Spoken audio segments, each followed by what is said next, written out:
Turn that light.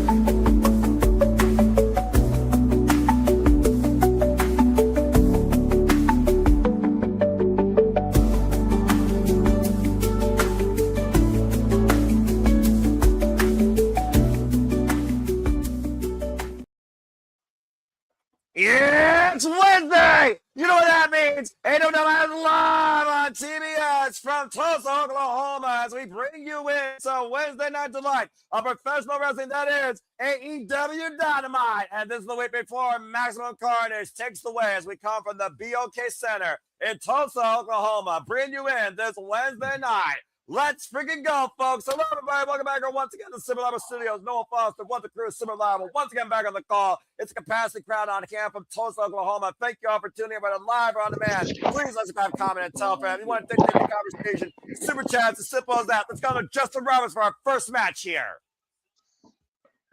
Look at the MJF scarves already.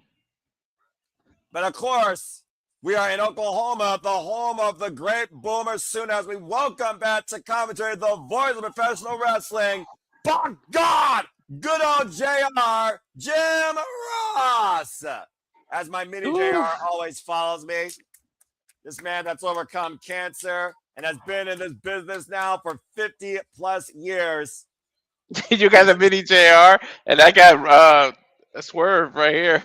There's a reason why the mini JR is always buying me on every club we make, no matter what company. This man, this voice, this personality is the reason I love professional wrestling storytelling vocally. And again, we have a lot of stories ahead, a lot of matters ahead. We know that MJF will appear live tonight in Tulsa, Oklahoma. We'll see what everyone's favorite scumbag has to say with everyone going after his Triple B. Ahead of Bandido challenge MJF for the AEW Men's World Championship. The Ring of Honor World Champion goes one-on-one with one half of the Ring of Honor World Tag Team Champions, Sammy Guevara. Because remember, folks, next week it's MJF vs. Bandido for the AEW Men's World Championship. We also will celebrate with a smile with the brand new face of TBS as well. Tonight, and go have a live celebration tonight. Our brand new two-time TBS champion. And also in trios action to come, Jet Speed and Jungle Jack Prairie will look to command the demand when it comes to lesson and respect. Six-man tag team action. A trios match ahead of Speedball, Kevin Nine, and Jungle Jack Prairie take on Ricochet, Gates of Annie, Bishop Khan, Total Leona. Wait a minute. I'm still on the graphics. I'm a little bit behind you now. I got her. All right. I guess Remember Cat's got an update for us, folks. Hold on. She's at a trainer's door. Uh-oh. What? They're not medically clear. Jet Speed up and attack are not medically clear for six-man tag team action. I wonder who. Oh, of course. Freaking course. Don Callis and Ricochet probably freaking set up a bounty. I think they talked about on Collision to hurt them so they wouldn't compete. Good to see Charles Shelton. Good to see everybody in the chat. Again, folks, please like, subscribe, comment, and tell a friend. If you want to dictate the conversation, super chat or pay by the price. It's as simple as that. Of course, the Invisible Hand had a freaking mastermind plan in this. Of course, he freaking did. Or something. Wait, something. Holy shit! Something! Oh, Jake Something is an elite. Jake Something's all elite, and then the Don Callis family. So wait, here Mark Davis are a tag team? What? I didn't even know he was a free agent. Well, apparently Don Callis has pulled something, and now Jungle Jet Prayer has to find two tag partners. Well, anyway, as that said, you have Tyler Story Storm for a reason, Walter. Tyler Story Storm goes one-on-one with the problem in Shafir. Can she solve this problem? In our main event, a lights-out match as Hangman Page and Swerve Strickland go up against the Opps, Powerhouse, Hobbs, and, of course, Hook. But coming up next, the new AEW Continental Champion, Jon Moxley, tests his merit against the Standard of Excellence, Shelton Benjamin. Has there ever been a tag lights-out match? I don't think so, right? Not on Dynamite, to my knowledge. It's so good to have good old JR in my headset, hearing that Boomer Sooner's voice, of course. the testament to my love of this business, the voice of my childhood. And here comes a man that is against the world alongside his crew, the brand new AEW Continental Champion, Jon Moxley, being hunted by Shafir. Of course, Continental Championship match, both in actual and in eliminators, do not have seconds at ringside. As Jon Moxley said on Collision this past Saturday, he respects Shelton Benjamin, but he values the Continental Championship more than anything he's done in his career and what it stands for. Shelton, you can't take him lightly, I'll tell you that much, John. And to Charles' point, yeah, he may not be called Jake something, but he still is something, so I always will say something. And apparently, we will learn more about Jake Something's and Mark Davis's tag team alliance with the Uncals family sooner later.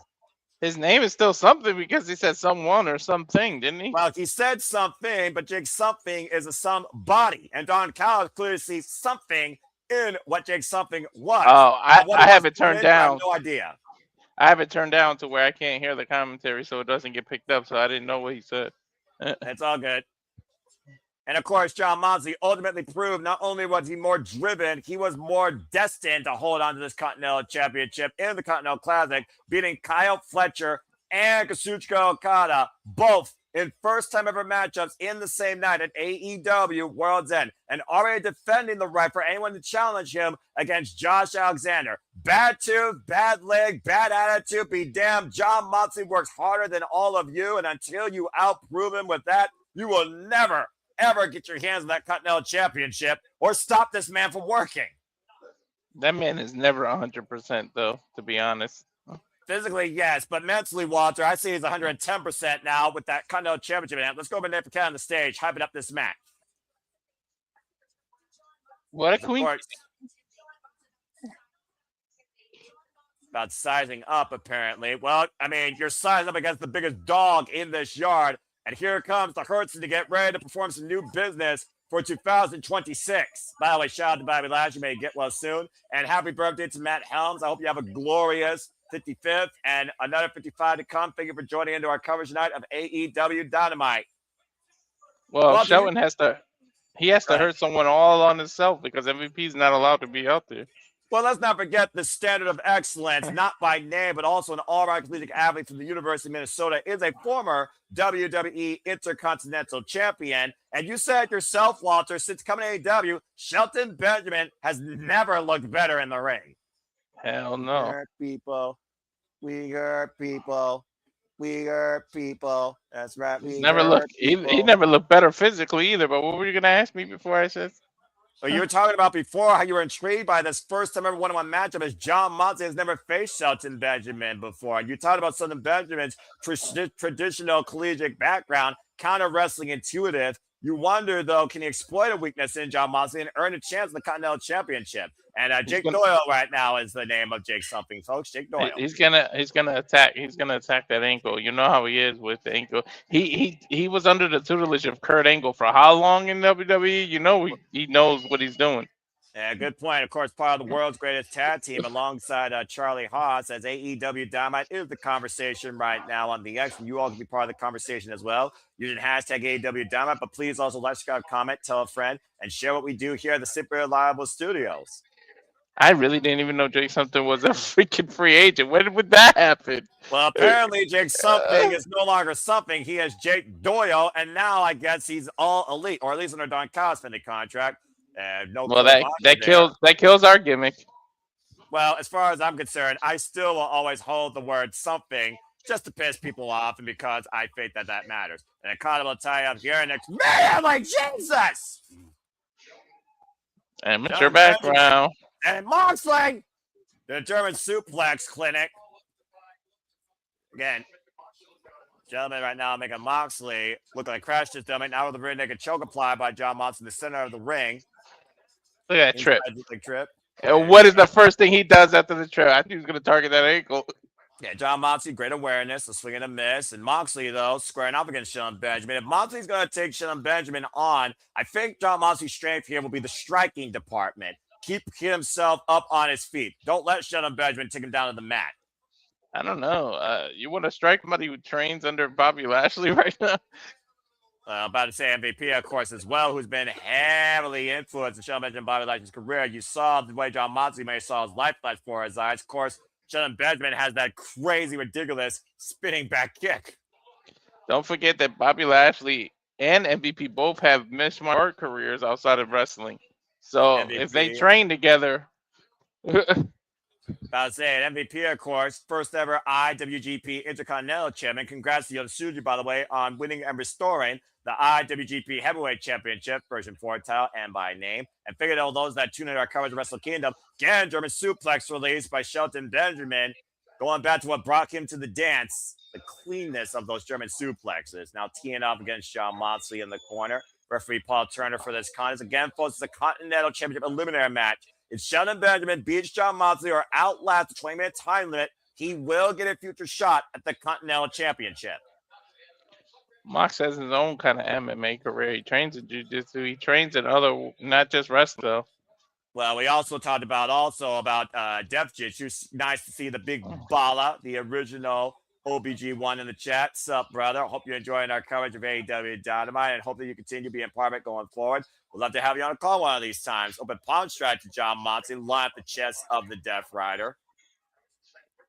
Again, you think about 2026 right now, AEW really put themselves into a state of reset last year at New Year's Smash with MJF being caught up by 7 different people and John Moxley now holding the Continental Championship. And we got a new smiling face at TBS. Big boot by John Moxley in the corner. Of course, Shelton Benjamin, to your point, whoa! Right now going out alone without Bobby Lashley, who's recovering from injury, as Moxley controls the ring in the early going. I don't think these two face each other even in the other company because Lashley was on his way out when he came back. And of course, John Moxley, like a shark that smells blood in the water, going to where he's at his strongest and most violent outside the ring. And this is where it plays Shelton Benjamin did not want to be. To your point, Shelton Benjamin and Charlie Haas, former World's Greatest Tag Team, tutelage by Kurt Angle, toe kick to the midsection, hard Irish whip to Moxley in the barricade. This is crazy that you could still get people that have been in the business for more than 15 years and still get a first time ever out of them. Well, that just goes to show, again, we talk about the forever long span of professional wrestling. And Shelton driving Moxley up and over the barricade, but also the limitless possibilities of anybody in this industry. And now, for Turner, please, Shelton Benjamin, John Moxley back inside. It looks like they're going to take it to the All Elite Fleet. And shout out to the Tilla. Stay tuned, folks. Me and her will be doing a simple session here very soon. Let me know, again, your schedule. And thank you, Big G, for that. And if you haven't already, support the Big Baller G as well and his wife, Carlene, an aspiring author in her own right and a talented creator in his own right. Always appreciate the baller. Hope he's happy to be here, as I wouldn't want anything less from him. Paul Turner is giving them a lot of leniency because they could have both been counted out right now. Well, clearly Paul Turner doesn't want to count out either of these men, nor does anyone want to see this opening contest. And plus, you think about, again, John Moxley and the pedigree of a wrestler he holds himself to, as well as the violence of a brawler. Shelton Benjamin in hot pursuit. He might survive the 20 minutes if they're staying out here. Well, I mean, to be fair, Shelton Benjamin's not used to this atmosphere, to your point. Now, Moxley, finally amongst the masses, big elbow strike, rock Shelton Benjamin. Oh, this has got Moxley written all over it, going through the crowd. He's been doing this his whole AEW career. Hell, the Shield, too. Yeah, I'm about to say, let's not forget how the Shield used to deliver their own form of justice. But, of course, John Moxley knows the importance of this match, as well as Shelton Benjamin. MVP, for that matter, on commentary. Now, Moxley going back inside the ring area. Seems like he's got a better jump in his step, by the way, as we saw him able to go over the barricade. Shelton Benjamin, though. Whoa! Speaking of jump. Barricade, short-range clothesline. That's a jump for you. And right now, Benjamin returning from the outside back in, wiping out the Continental Champion. And it goes so good to hear JR's voice. Just makes me so damn happy. Mm-hmm. And John Moxley rolling to the outside. Yeah, Shelton rolled right with him. John Benjamin stay on the attack, though, not giving John Moxley any room to breathe. Smart decision by the potential future challenger for the Continental Championship. Again, folks, Continental Championship, no seconds. Allow that ringside German suplex on the floor. Dude, on the outside of the ring. And you see both of these men forehead to forehead right now. Shelton Benjamin waits like applied again. John Moxley trying to break the grip. Paul Turner starting his 10 count, though. Both men need to be aware of the count. Hammerlock thrown to the steel ring steps, and Moxley back inside. That's smart by Moxley because you figure about again, if Shelton Benjamin can't lock those grips for the German suplex, he neutralizes some of Shelton Benjamin's strength. Mm-hmm. Up to 8, and Benjamin rolls back inside at 9. But they have again let himself up for an injury exposure in the process. John Moxley now hyperextending that left arm. We've seen John Moxley, of course, use a modified Kimura in the past. Double wrist lock applied right now. The thickness, though, of Shelton Benjamin's arm might help him, though, in this hole. You look at the tail of the tape, both men, similar body build. Tested veterans of the game, to your point. We talk about John Moxley's level of experience, and Shelton Benjamin's underestimated for his ring IQ as both men collide in the middle. And again, folks, our opening contest here. Will Shelton Benjamin earn himself a date for the Continental Championship? Stay tuned. Let's look quiet picture in picture with us on Sling. If you're on HBO Max, full commercial break. Fuck television, but don't go anywhere. And again, like we talked about before, Shelton Benjamin, again, such an underappreciated athlete of his caliber.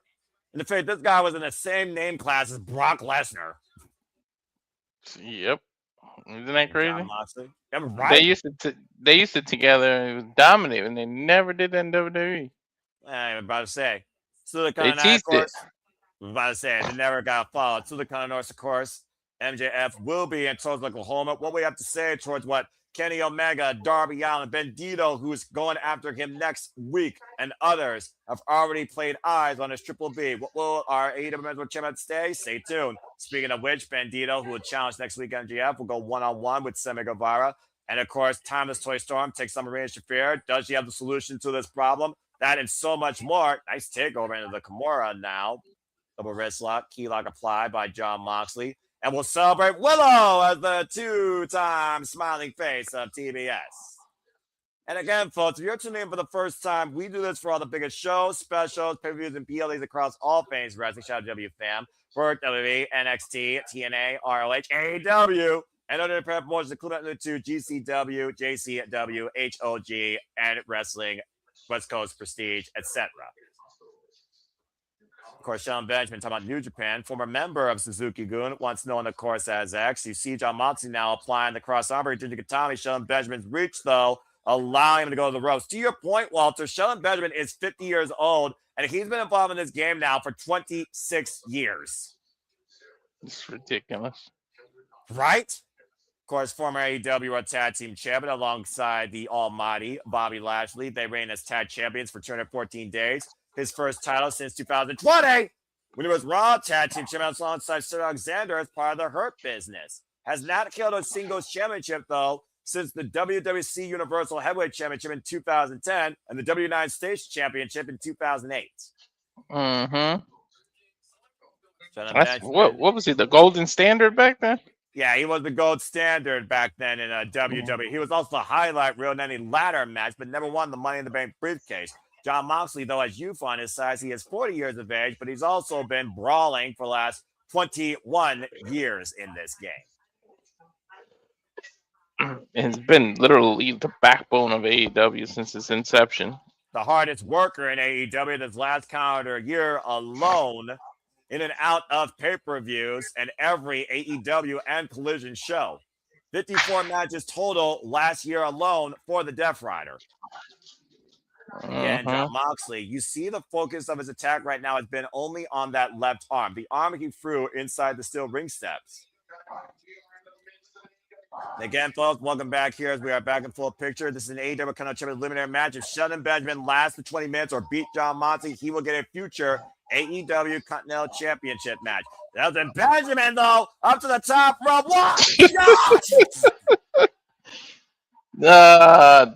Dude, Kurt Angle used to do that same thing. He's learned a thing or two from his as a ridiculous mentor. Overhead hip toss out of the corner. Left arm injury be damned. Sending John Moxley freaking flyer miles there. If anything, he bought himself some breathing room for a moment. Of course, Moxley, to your point, Walter, is still dealing with, we know, that left leg injury that's been, of course, gnawing away at him since the Continental Classic. Josh Alexander was very heavily exploiting that last week. I don't think neither man right here has a dominant footing right now, though. Shelton tried at the beginning, but I mean, Mox was prepared for it. Benjamin going up and down up from the eye, though, by Jon Moxley, bringing up that free of offense here. And Benjamin, jumping forward to Moxley in the corner. Stinger splash of sorts.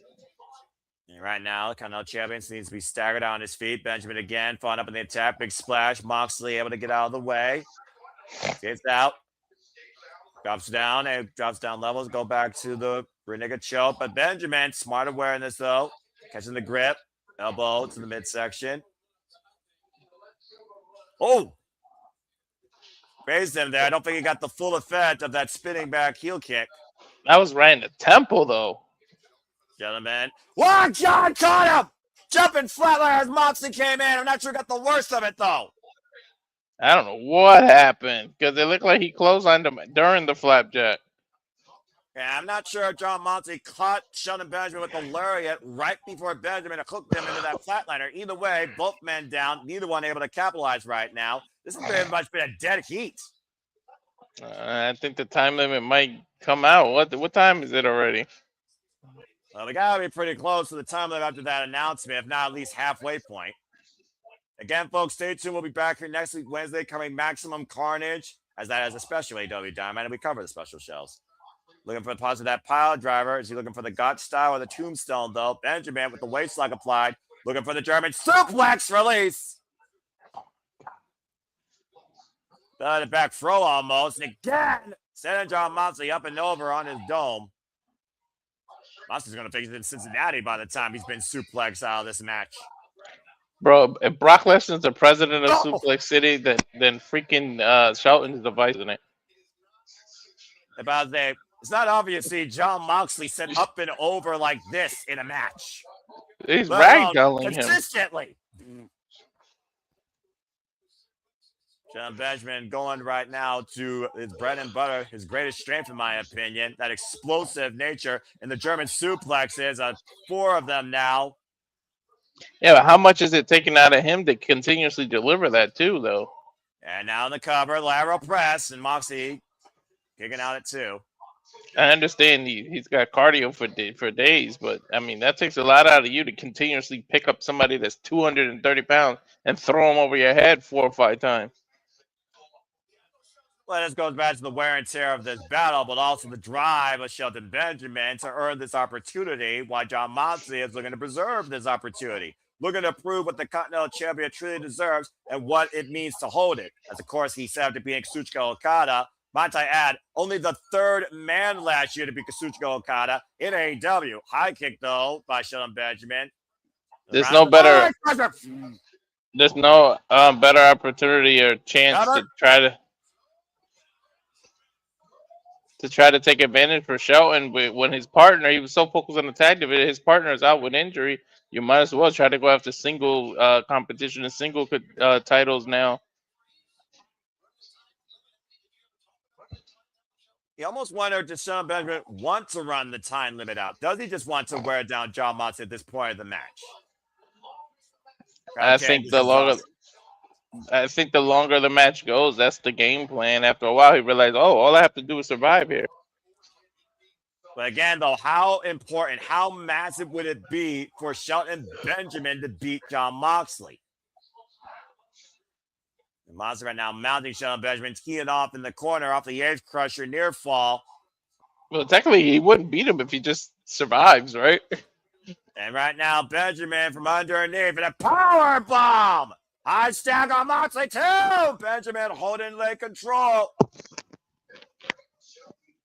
Oh, I thought he was going to do the ankle lock where he grabbed his leg. But look at the way he's got the legs tied up, though, as he's got Jon Moxley this modified crossface. Yeah, it's almost like an STF mixed with the cripple crossface. It's like a weird.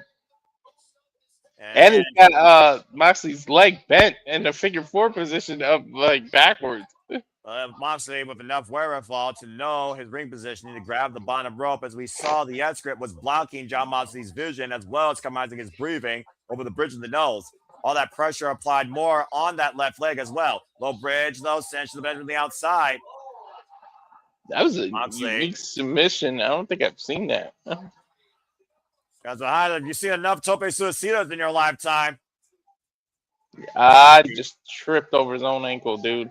Well, again, if you don't have that vertical base, you can't hold up that weight. And again, figured about what Shelton Benjamin did with that cross leg submission hold. That applies pressure on that ankle. Yes, he just kind of fell. Moxley and Benjamin staggering back inside the ring, though. Jon Moxley in the driver's seat here. Come on, mother effer. Find a way to stop this Death Rider's momentum or outlast the clock. Look at that King of Bloody Lariat. Oh my God, that time the jumping flatliner. That was clean cover. I'm over 2.5. That was clean all Shelton that time. Sudden impact nearly got it there for the Standard of Excellence, getting a 2.5.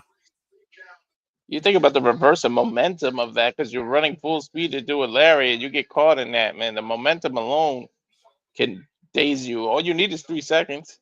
He might be looking for that hurt fall or something massive here out of the corner. You're Shelton Benjamin. What do you do at this stretch? You should hit him with that T-bone suplex off the top rope. Yeah, Moxley right now fighting back, creates separation. Elbow, I think, caught Shelton Benjamin right underneath the jaw. Jon Moxley now pressing the top rope. And again, Benjamin.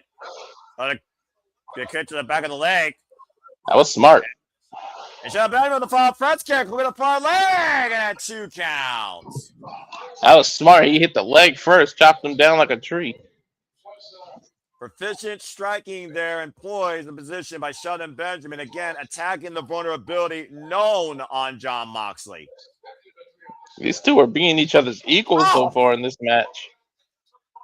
A jumping knee strike. He's been putting people away with that. Gets to the midsection. Looking for the back shift. Double DDT. Am I doing Moxley with the near leg? And Benjamin kicks out 2. He was also kind of close to the rope. I think he's doing the bulldog choke. Yeah, he's looking for that rear naked bulldog choke with the point of the elbow underneath the jawline. Yeah, he reversed the bulldog. It's just a regular, pretty much sleeper now. Now into the final 60 seconds of this 20-minute contest. If Benjamin outlasts the clock, he will earn a future shot, or he can still try and beat this man as he forces Moxley to break the hold inside the ropes. It's not in him to just relax and take the break either. He's going to try.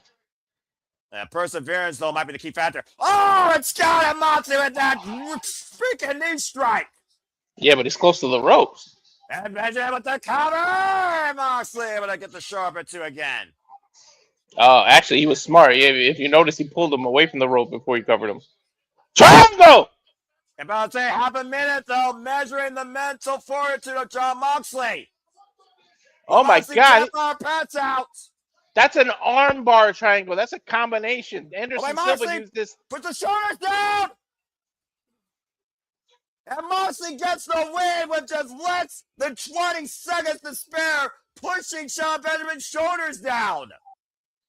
Dude, that was a triangle armbar combination. Anderson Silva did that at UFC 117 to come from behind and beat Chael Sonnen. The way he did that was perfect. He just left his shoulders vulnerable.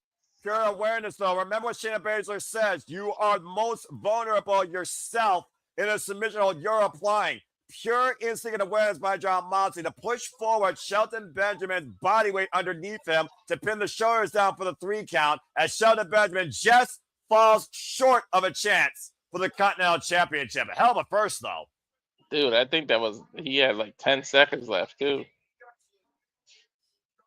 The awareness of Jon Moxley catching the all-collegiate guy Shelton Benjamin off card for 3 seconds was the difference maker. Bro, he had about 10 seconds of some crap. There's a great That's a hell of an opener. Match. Yeah, great match.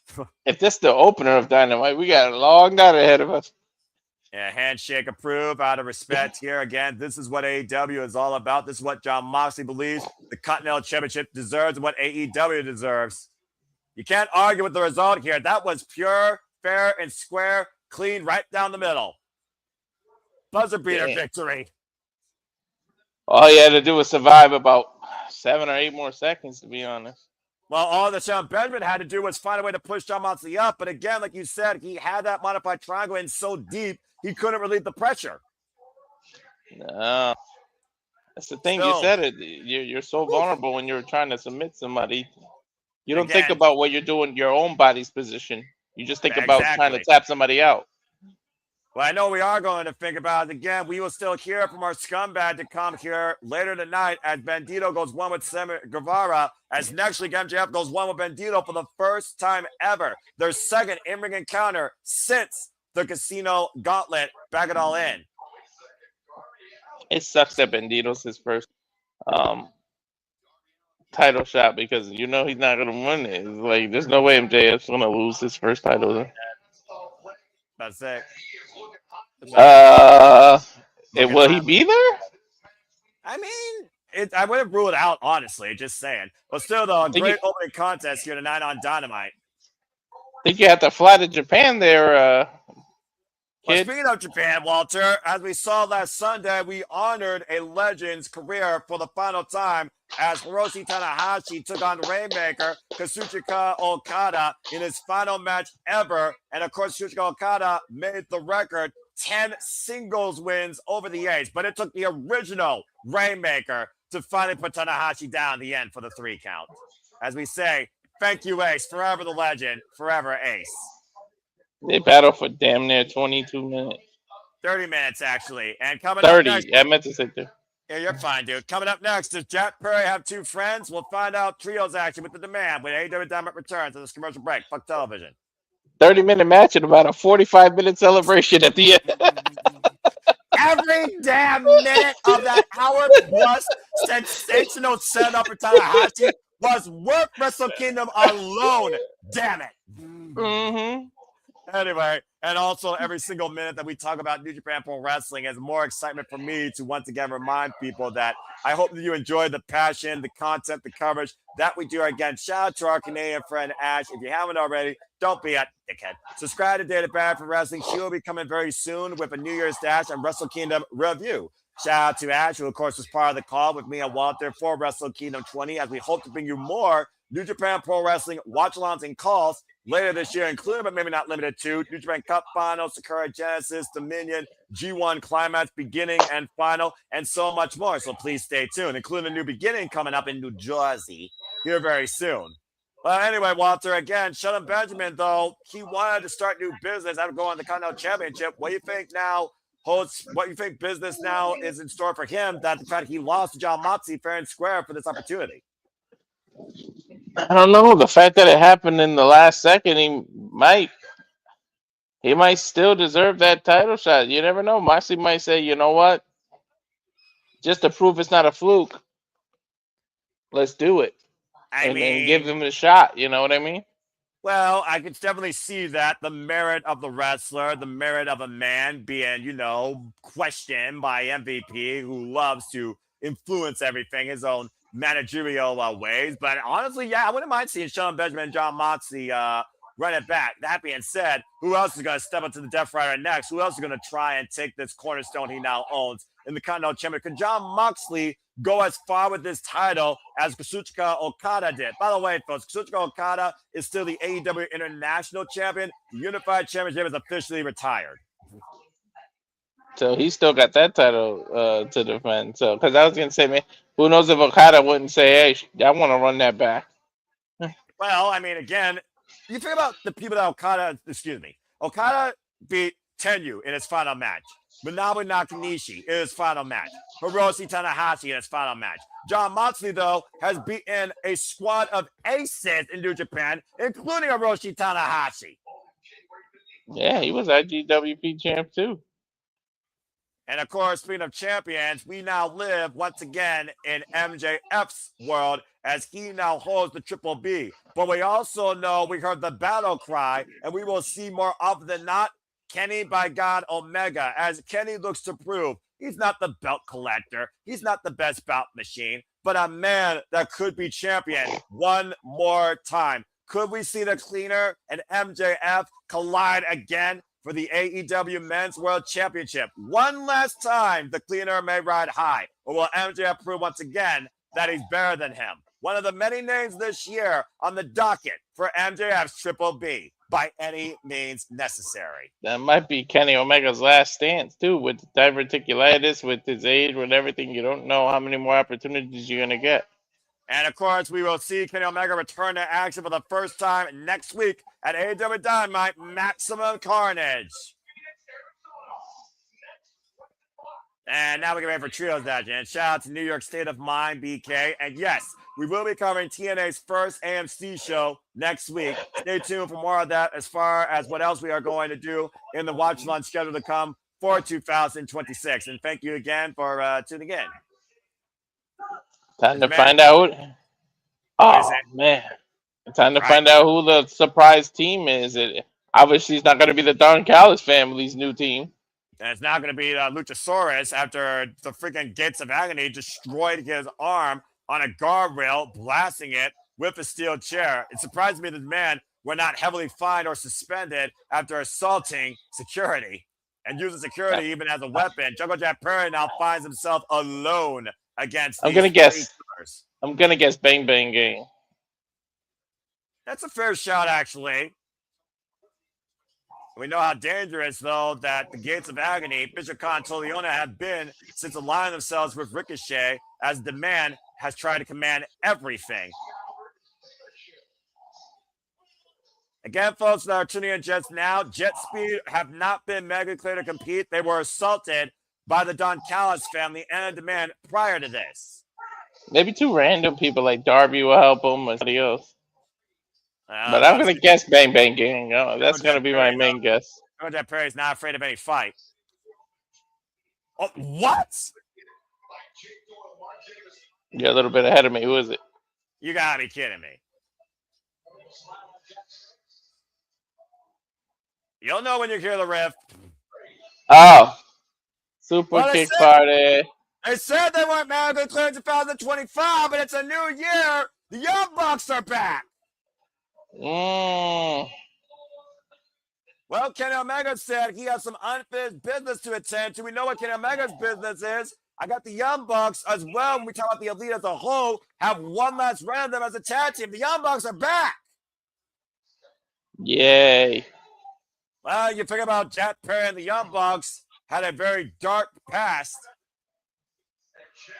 And the Bucks are back to their original ways. No pyro, no fire, but the Bucks dollars emptying on the entranceways. The Young Bucks of old tonight on AEW Dynamite. I did not see this coming, actually. What a coincidence that they were able to return when Perry needed them the most. Well, considering Jack Perry and the Young Bucks, of course, had their own fallen alignment. And bell rings are underway for this contest. Rick nods. It looks like everybody's coming out here for the first Dynamite of the new year. Let's begin, Walter. This is the first Dynamite of 2026. That's right. I didn't even think about that until you just mentioned it. Like, it's like I knew it, but it didn't cross. Like, I didn't put two and two together almost. Yeah, I'm not going to lie. Ricochet looks actually pretty good in that hat. He should wear it. And the Bucks split the ups right. Well, when you have a dome shape like that, a hat just makes it look.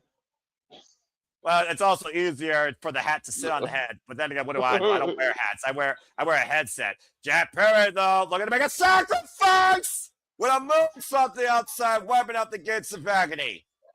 Dude's head looks like a freaking cue ball. And Perry, like, fair! And great take. Now look at the fire out. Jungle Jack Perry coming out here. Of course, previously facing Ricochet for his AEW National Championship. And with Luchasaurus, of course, was taken out. Of course, the Young Bucks, of course, previous AEW Tag Team Champions 3 times over. Jungle Jack Perry and the Young Bucks at one point were the best of friends. Nice flapjack takeover there on Ricochet. Triple team offense with the drop kick. It's not elite anymore. I don't know. What do they even call themselves? Is it still elite? Well, I would consider that Kenny Omega and the Young Bucks are always going to be the elite for life. But clearly, all three men are taking their own paths here. And for the Young Bucks, it may not be about the money anymore. It may just be about the passion. As we're seeing the Young Bucks in full color here, you heard me right, folks. Tassels and everything. Backbreaker over the knee. It actually fits it because it looks jungle themed, so it fits it. Yeah, it does to a degree, but they've always were known back in the original days for the tie-dye and the tassels. Mm-hmm. And Irish whip. And right now, Ricochet, by the way, has been completely isolated. The tarantula being applied here by Nick. It's smart. You don't want them big two Samoans in there. Isolate Ricochet, the smallest guy. Jackson, Cazadora on Ricochet. Whoa, roll through face first. Let's be fair. The other Jack Perry and Matt and Nick are big men themselves. You might as well isolate Ricochet. Yeah, I'm about to say, though, as you see, Bishop Comm coming in Ricochet off that jumping implant DDT, saving Ricochet here at low bridge by the Gates of Agony. Young Bucks right now taking flight. Tope Suicidas wiping the Gates of Agony further away on the outside. And again, Jack Perry and Ricochet are the two legal men. That was awfully close. Nicholas Ferrante is also involved here in the chat. That was awfully close to disaster. Matt's foot almost clipped that rope during that dive.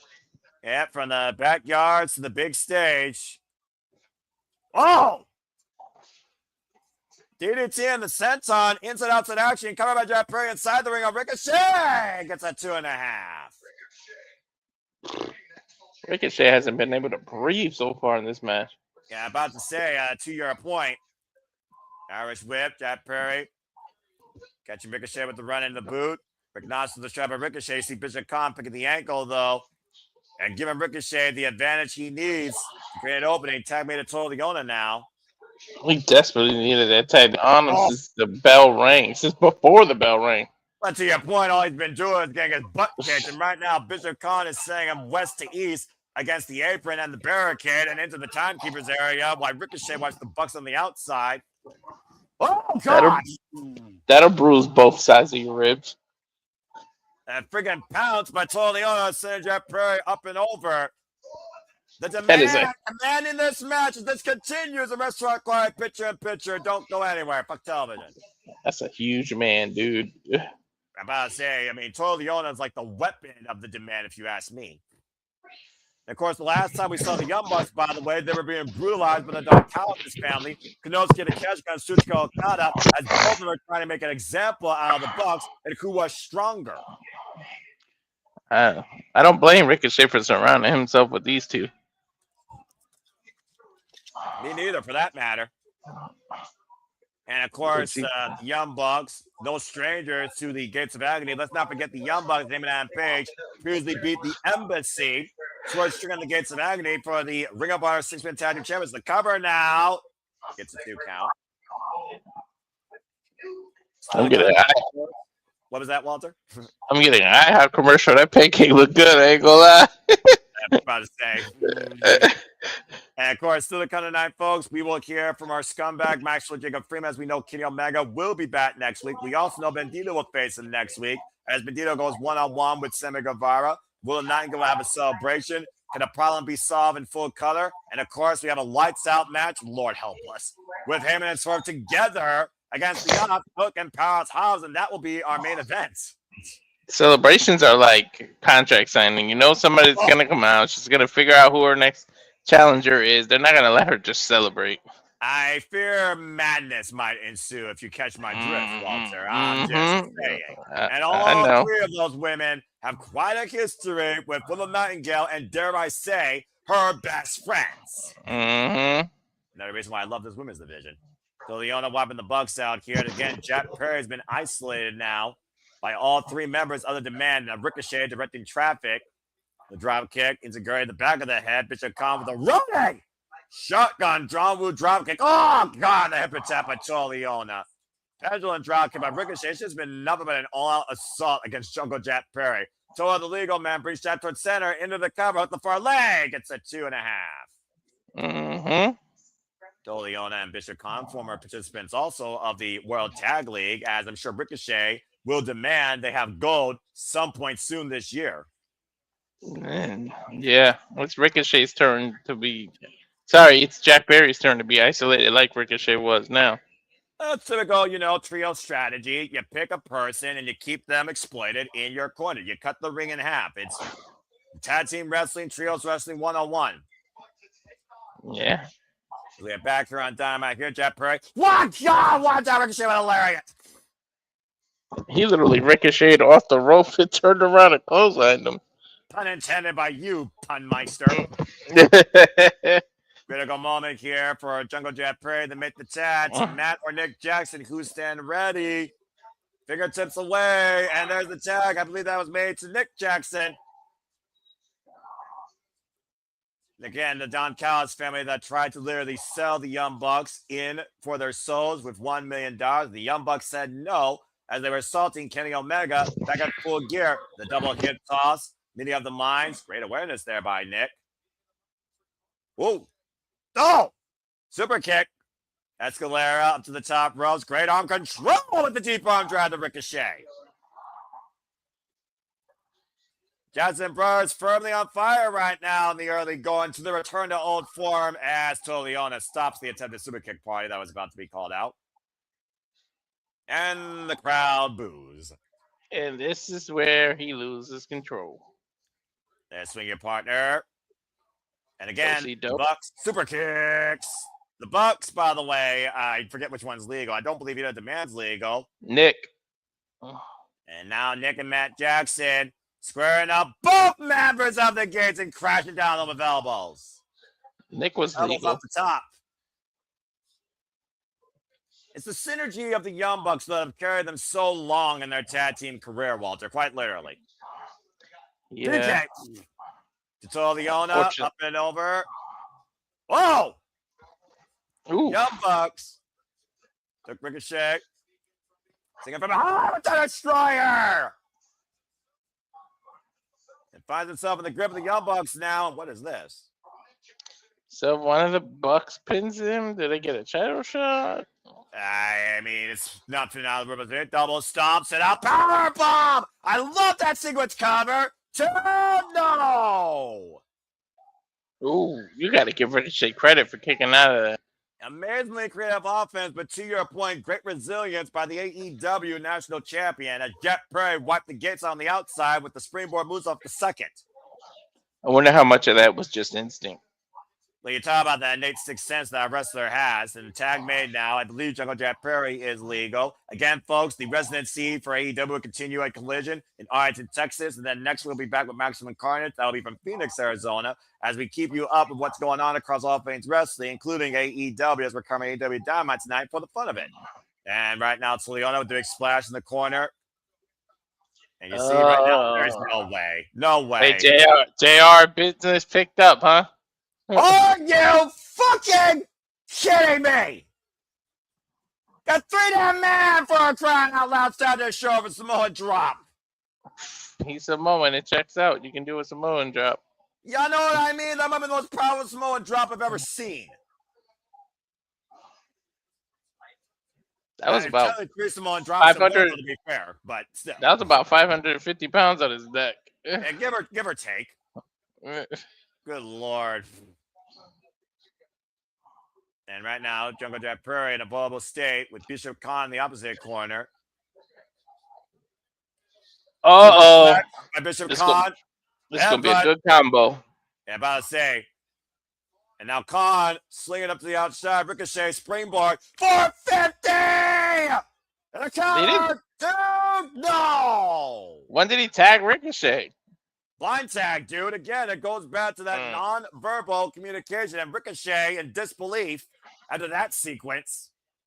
Well, hey, if he kicked out of that rope combination into the powerbomb, then hey. Take a look at the replay here. That 450 was picture perfect, and Jungle Jeff Perry did indeed get the shoulder up before the 3.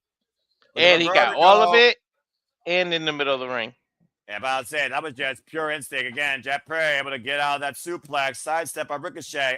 Oh, wow, look at that. The wall kick, the German suplex, beautifully done by Jeff Perry. Bishop Khan with the splash, though. Things are breaking down here once again, I fear. And Bishop Khan with the running brainbuster.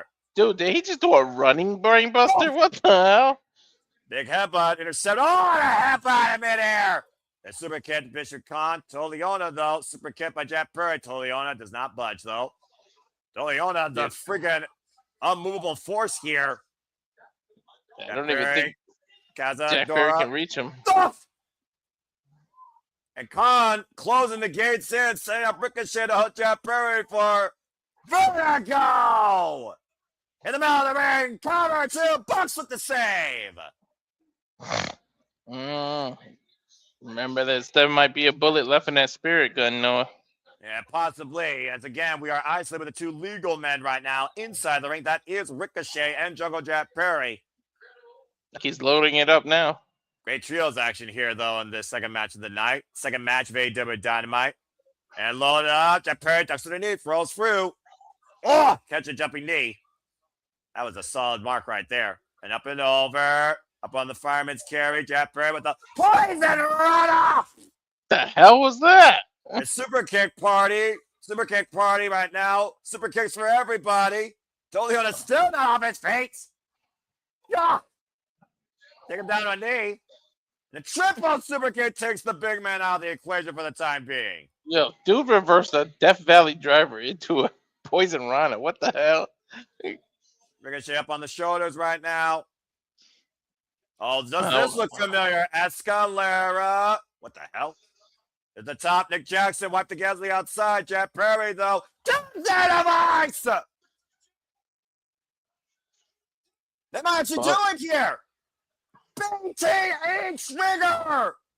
Twice. And Jack Perry sacrifice. The running knee strike. The counter back press. Jack Perry, the Bucks the win. Smart, because the Bucks isolated the other. They jumped on top of the other two so they can't interfere.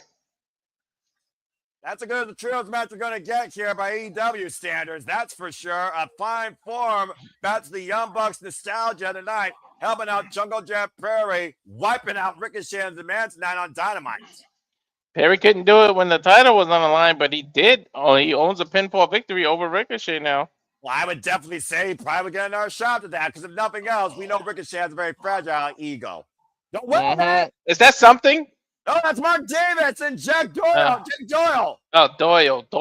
God, I gotta get used to this. Family. The gut wrench. Oh, God, a pile driver by Mark Davis to Matt. Well, you want to make an immediate impact. And big elbow strike to Nick. And the Don Callis family and the Demand running roughshod here against anybody that's opposed them, and Don Callis for that matter. That's how you make an instant star on his debut. Look at this. Yeah, this is how you make something into somebody. And you see Don Callis, remember, targeting his personal vendetta against the Bucks last year after they betrayed him. Is that SS0? Yeah. Oh, wait a minute. Kevin Knight and Dead Speed. Speed on my belly with hockey sticks. Little payback for that stuff from earlier. Well, he is from Canada. Oh, wait a minute. The lights went out. What the hell? Don't know what's happening. I can't see anything. Okada's return? I don't know. I mean, to Japan, I don't know. I don't see anything. Okay, sorry, folks. We got a blackout. What the? Andrade. Yeah, that's Andrade. The Cobra. Oh, the double underhook DDT. Yeah, La Sombra. The shadows came. The lights went out. You called it earlier, Walter. The messenger is back. The new Miami Night Empire, Andrade El Idolo. Now the question is Takesha still part of the family? Of course, introducing the Don Callis family last year at AEW Homecoming. Bro, the Don Callis family just keeps getting deeper and deeper. I thought they were getting dysfunctional, Noah. Yeah, well, apparently, 2026, they might be stronger than ever. Andrade El Idolo and Jake Doyle? Imagine that Thanksgiving table. And of course, with Lance Archer and El Clone, who made his, of course, AEW Collision debut as the Young Bucks, Jack Perry, and Jet Speed lay out in front of the Don Callis family. Oh, wait a minute. What is that? The AEW Tag Team Champions, FTR. This dude is in a wheelchair. Stop. Okay. I don't feel sorry for him. No. What is this Can about, happen though? to a nicer person. Again, more questions than answers when it comes to AEW's tag team division. If there is an opposition to the Don Callis family, what the hell are the Young Bucks doing? What the hell is the freaking FTR doing out here, though? That's mommy. I mean, I guess they do have history with, of course, Jet Speed and the Young Bucks and Jurassic Express to a degree, but that was random. And were they on Andrade, possibly?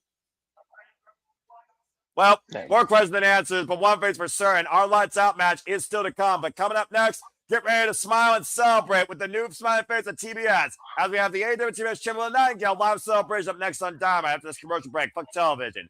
So the lights went out already.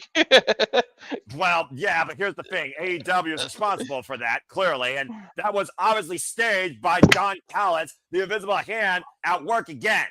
Good God, this Don Callis fan keeps getting deeper and deeper. Pitching boy. Anyways, we got a commercial break here. Again, I hope everyone's enjoying the coverage, the conversation, the reactions, everything that we do here. If you enjoy what we do with wrestling, stay tuned. We level up with some gaming. Check this out.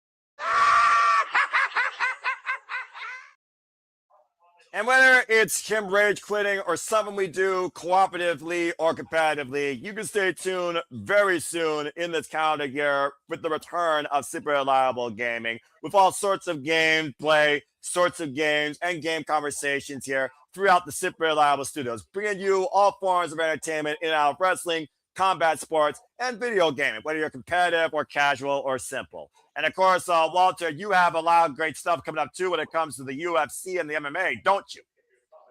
Oh yeah, the UFC's debut is just a few weeks away.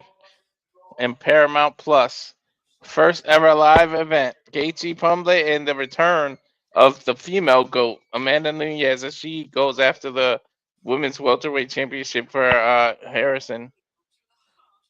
That and so I much can't more. wait. That's so much more as you can expect. Walter Cruz on the call, his own Mara Ranello, or that Jimmy guy used to be part of WWE. As of course, we keep you in tune for all the things to come again. As New York guys, next week we'll be covering both AEW Dynamite Maximum Carnage as well as the AMC premiere of TNA Impact Wrestling. You only get one chance to leave a good first impression, Impact. Don't blow it. Right. Because I know AEW is making a good ass impression of their first Dynamite of the year. Well, I mean, again, last year they set up the new year. This year they're kicking off the new year, which is crazy to think about. Mm-hmm.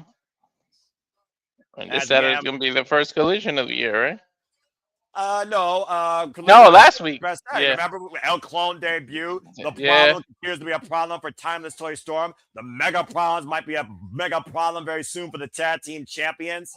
And Darby Allin's trying to get free of the Death Riders. That being said, we are back at AEW Dynamite. Grab a drink and get ready to celebrate as we welcome in the new smiling face of TBS with the remarkable Renee Paquette.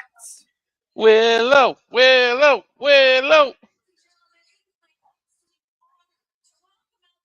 Wow, they set that up quick, huh? Yeah, I mean, you know. A double tap! How can you not be smiles for this baby face that has touched everybody's heart, whether you watched her in action in AEW or not, after the tender embrace by Chris Statlander, so proud of her friend, as Willow Nightingale, Walter's point, is a double champion! I actually do what I said.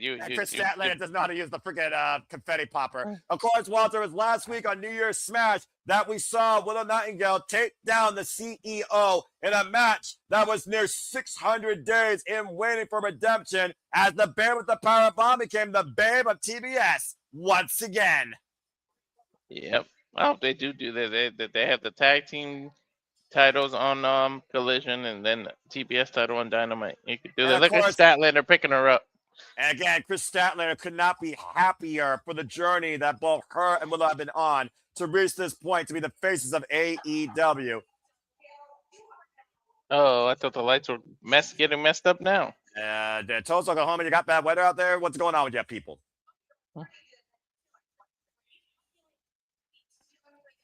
The lights went out, right? I mean, the lights, yeah, I think they must have had a power outage. But hey, we still got Will on our screen, so who cares? Yeah, baby! Will not go! The 2-belt tour in Tulsa. I love it. Yeah. I love this summit of women's champions. It's my favorite company women's champions right now. This is beautiful. I think they meant to put a spotlight on her and they screwed up or something. Yeah, I think you're right, but I think they got figured out. Some other things really matter. Here with Renee.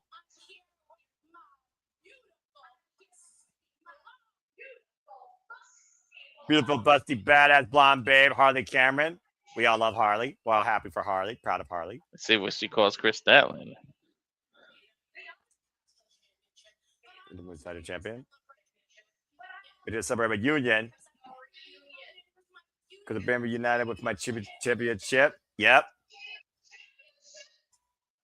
And Statlander, right? And that's pretty sweet. But I must be reunited with the AEW World Women's Champion, the incomparable, amazing Chris Statlander. Don't fucking rock the stats where it's at! Better than Jade Cargill, better than Jesse J, damn it! I mean, your girl loves some cake. I mean, who doesn't love cake? But the one she loves most of all is this. She loves to fight, love the competition. We all love cake. We all love cake. We love Willow. We're also going to touch on our challengers. Because you want to be TBS challenger, or you want to be tag team challenger. The girl wants it. I'll do 2 fights in one night. Oh, whoa, whoa, whoa, whoa, whoa. Don't overwork yourself. That's what pro wrestling about. Damn right. But if somebody wants to come crash into my party, they want me to get listen. Hey, she got a point. I said that was gonna happen. Look, she.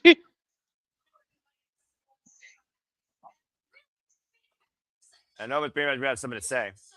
So Mercedes, join us. Oh, that's nice. She invited Mercedes when they to the party.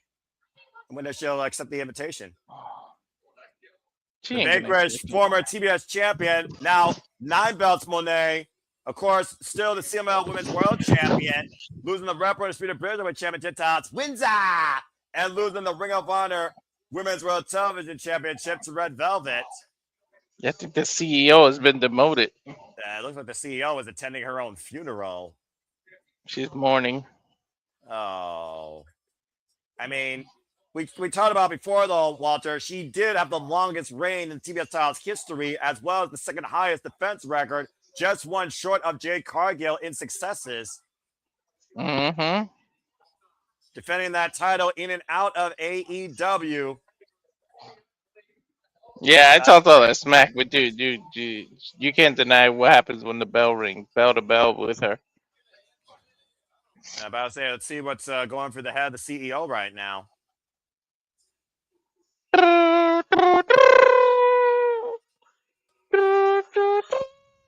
She's gonna show her face. Get him, Ray. Get him. So much stuff is better. Yeah, and it's about 2025. I mean, she did to a degree. 3WI #1, Women's Wrestler of the Year. Sports Illustrated #1 Wrestler of the Year. From country to country. See how respectful Willow is? This is what more people should be. Yeah, it's Ultimate Lene. Because you had to dig deep to get back this championship back. Accurate. Once again, the face of TBS. Take a screenshot of that. Let's get some cake and have a great time. Oh. Is Monet going to speak? Or is she going to lose it? She's going to scream and snap. Yep. Yep. Well, at least Kind of like, Chris Statlander who saved the cake. didn't she snap about a steak or something last time with Toni? Oh, Harley Cameron pushing Monet. And when Drake's like, oh! Oh, no. It just got bad to worse for the CEO. Well, get to the midsection. That's one way to crash the party. As the band with the power bomb makes Monet eat the cake with her cake. What a scene right here, Walter. How you feel about this picture? It couldn't have happened to a better person. Damn. Well, what do you celebrate about someone eating cake, right? Again, folks, welcome to the era of Willow. The two-time TBS champions got a conga line in the ring with Willow, Harley, Chris, and Renee enjoying the falling kick on Mercedes Monet. Oh, man, that's got to be the ultimate embarrassment. Anyway. Congratulations again to Willow, Chris Statler, Harley Cameron, and Incredible 2025. Speaking of 2025, last year on the Star 2026, we saw the debut of El Clone of the Don Callis family getting involved in the match against Hechicero and Commander. Of course, El Clone was the guy that put Hologram on the shelf.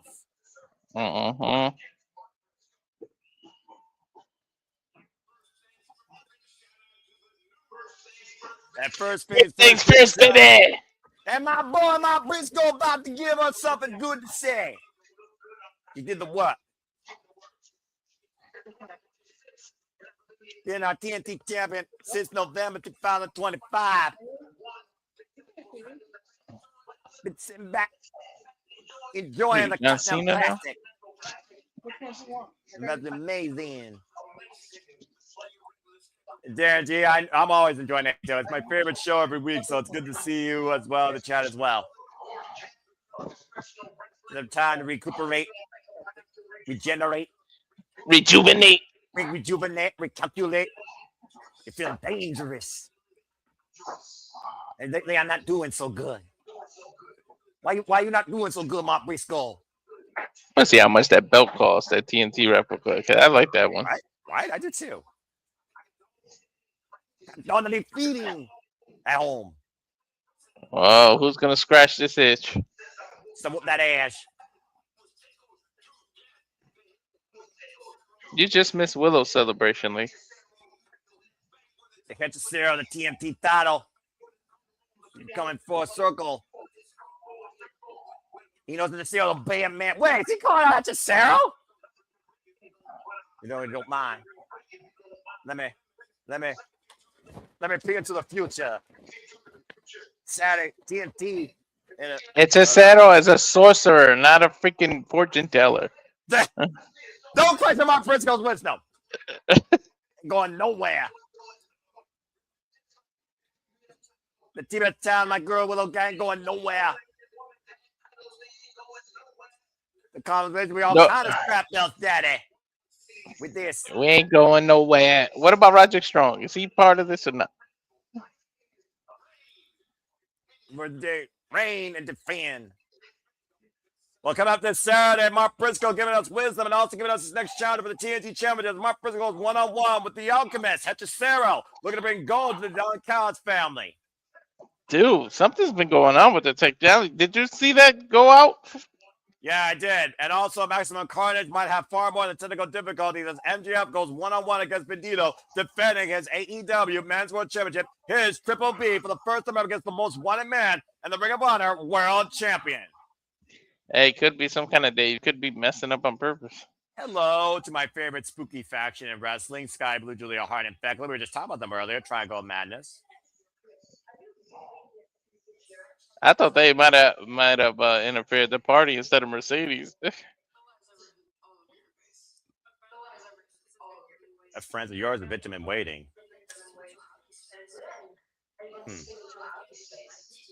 Widow game with a light tube. Oh, you and your two little friends. The Comrades of AEW Women's Champions. We're gonna get a 6-woman tag. I'm for it. Sky Blue, Julia Hart, Fekla versus Chris Statler, Harley Campbell, and Nightingale. Give me that the first half of the year for every title and every violent stipulation possible.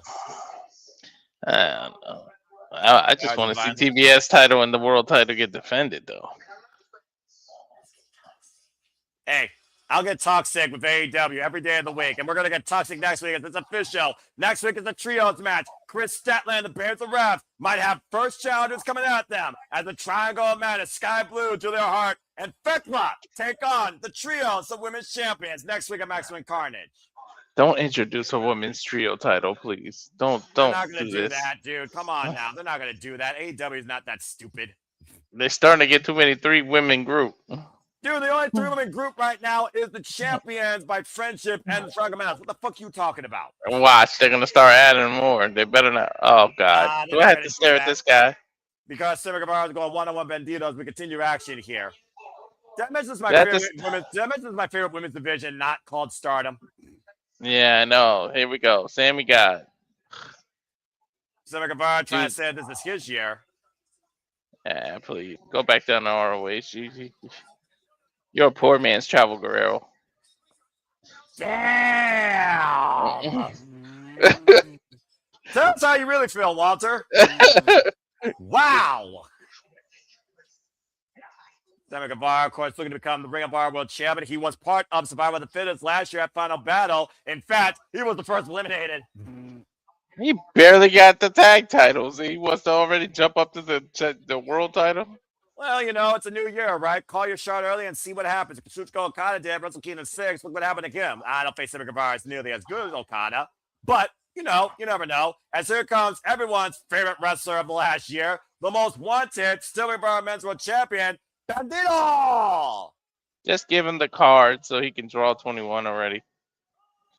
And, of course, Walter, you hope that Bandido will hit the jackpot, but I think more people have him to bust next week when he goes to the Triple B to become a double champion. First time type in AEW history as MJF goes one with Bandido for the first time ever next week at Maximum Carnage. After winning the Dynamite Diamond Ring, the only other man besides MJF to win that accolade being Ricochet in the Hammerstein Ballroom during Holiday Bash. I kind of wish you could just call your shot with it and say when you want it. Not Maximum Carnage is too soon, man, because you know that's going to be an L for Bandido. I'm kind of upset about that. And of course, Aubrey Edwards, the Fisherman's Contest. Let's hear it for Aubrey! One of my favorite referees in this business. Shout out to Reshu Zumino, by the way, and Bob Sasaki and Marty Asami. And Jessica Carr. She does a great job, too. Does Sammy and Dom have a mustache convention and decided to grow the same one? Well, one of them is a far less egotistical prick. The other one is far less injury prone, and also one's a father. So you tell me. A big old bird to Bandido's face. And MJF still to come later as Bandido draws, and here we go. First, the fact of the matter is these two are facing each other first time ever one-on-one, by the way, Walter, despite the fact they've been in AEW for such a long period of time and have a similar background here. Yeah. Still amazing, right? Well, again, goes to show this is a year of first already. Well, it goes to show that AEW actually has variety versus some places. Bandido right now taken down with the wrist lock exchange here. Damn, when was the last time Sammy was on Dynamite instead of ROH? It's been a minute. Well, I mean, the last time that Bandido and Sammy Guevara faced each other was all the way back in 2019, to put that in perspective, in Riot Wrestling back in February. And the last time that Sammy and Bandido shared a ring was back in November. As far as Sammy Guevara being AEW television, it's been a damn long time. Ooh, and a butt kick right there. Sheesh. Was it back when he was with Jericho? The Spanish God, of course, fall out with Chris Jericho. And was that the last time we saw him on Dynamite? No, the last time that we saw him on AEW Dynamite was actually 2020. Well, actually, no, I think you're right. It might have been 2024 with Jericho. Oh, yeah, that's right. It was 2 out of 3 falls in AEW All In. No. Yeah, AEW Dynamite. It was Sammy and Ricky. There it was. I finally remembered it. Sammy and Ricky, of course, had their one-on-one match at Dynamite Homecoming back in 2024 when Ricky was absolutely on upswing in October. So that was the last time he was actually on a Dynamite. But he's been on pay-per-views. Bandido catching Sammy. Let's not forget, Sammy and Dustin used to be AEW World Tag Team champions. Or Ring of Honor champions, excuse me. Of course, betraying the Von Erichs and Dustin Rhodes and going to Los Fashions and Monopolies alongside Rush, the Beast Mortos, and El Juristico. And see right now, Sammy might be looking for something underneath the ring. That's AEW for you, dude. Oh, that's spit take. Do you have a sixth sense of when I'm streaming? Do you have to do this? DDT! Get out of here. You're not a 10-pound chihuahua. And Sammy Guevara posing to be the future Ring of Honor World Champion. Can he take one step closer? Stay tuned as this commercial break is full of ego. Also, fuck television. Sammy, get out of the way. You're in my JR shot. I'm about to say, again, I cannot say enough good things about good old JR. Back on commentary. I don't think JR's wearing his glasses tonight. I think Sammy's messing with him, too. Well, right now he's taking the headset of Tony Schiavone as only he can. Arrogant prick. Doing his own commentary. Off! And he super kicked the Bandido. Of course, brash, young, arrogant, former multiple-time TNT champion, getting the better of Bandido here in the early going. Also, of course, a father for, his child alongside Continental. Disrespecting the ROH champion. And again, folks, just to bring you up to speed, still coming tonight, MJF will appear in Tulsa, Oklahoma, and I'm sure he'll have something to say regarding both Bandido and Kenny Omega. Senior Kenny Omega will return to action next week, along with all those other challenges that called him out. At the cover, Aubrey Everett gets a 1 count. Again, shout out to Abu. Appreciate it. I can't wait to see who. You know what? You might as well face them all month by month.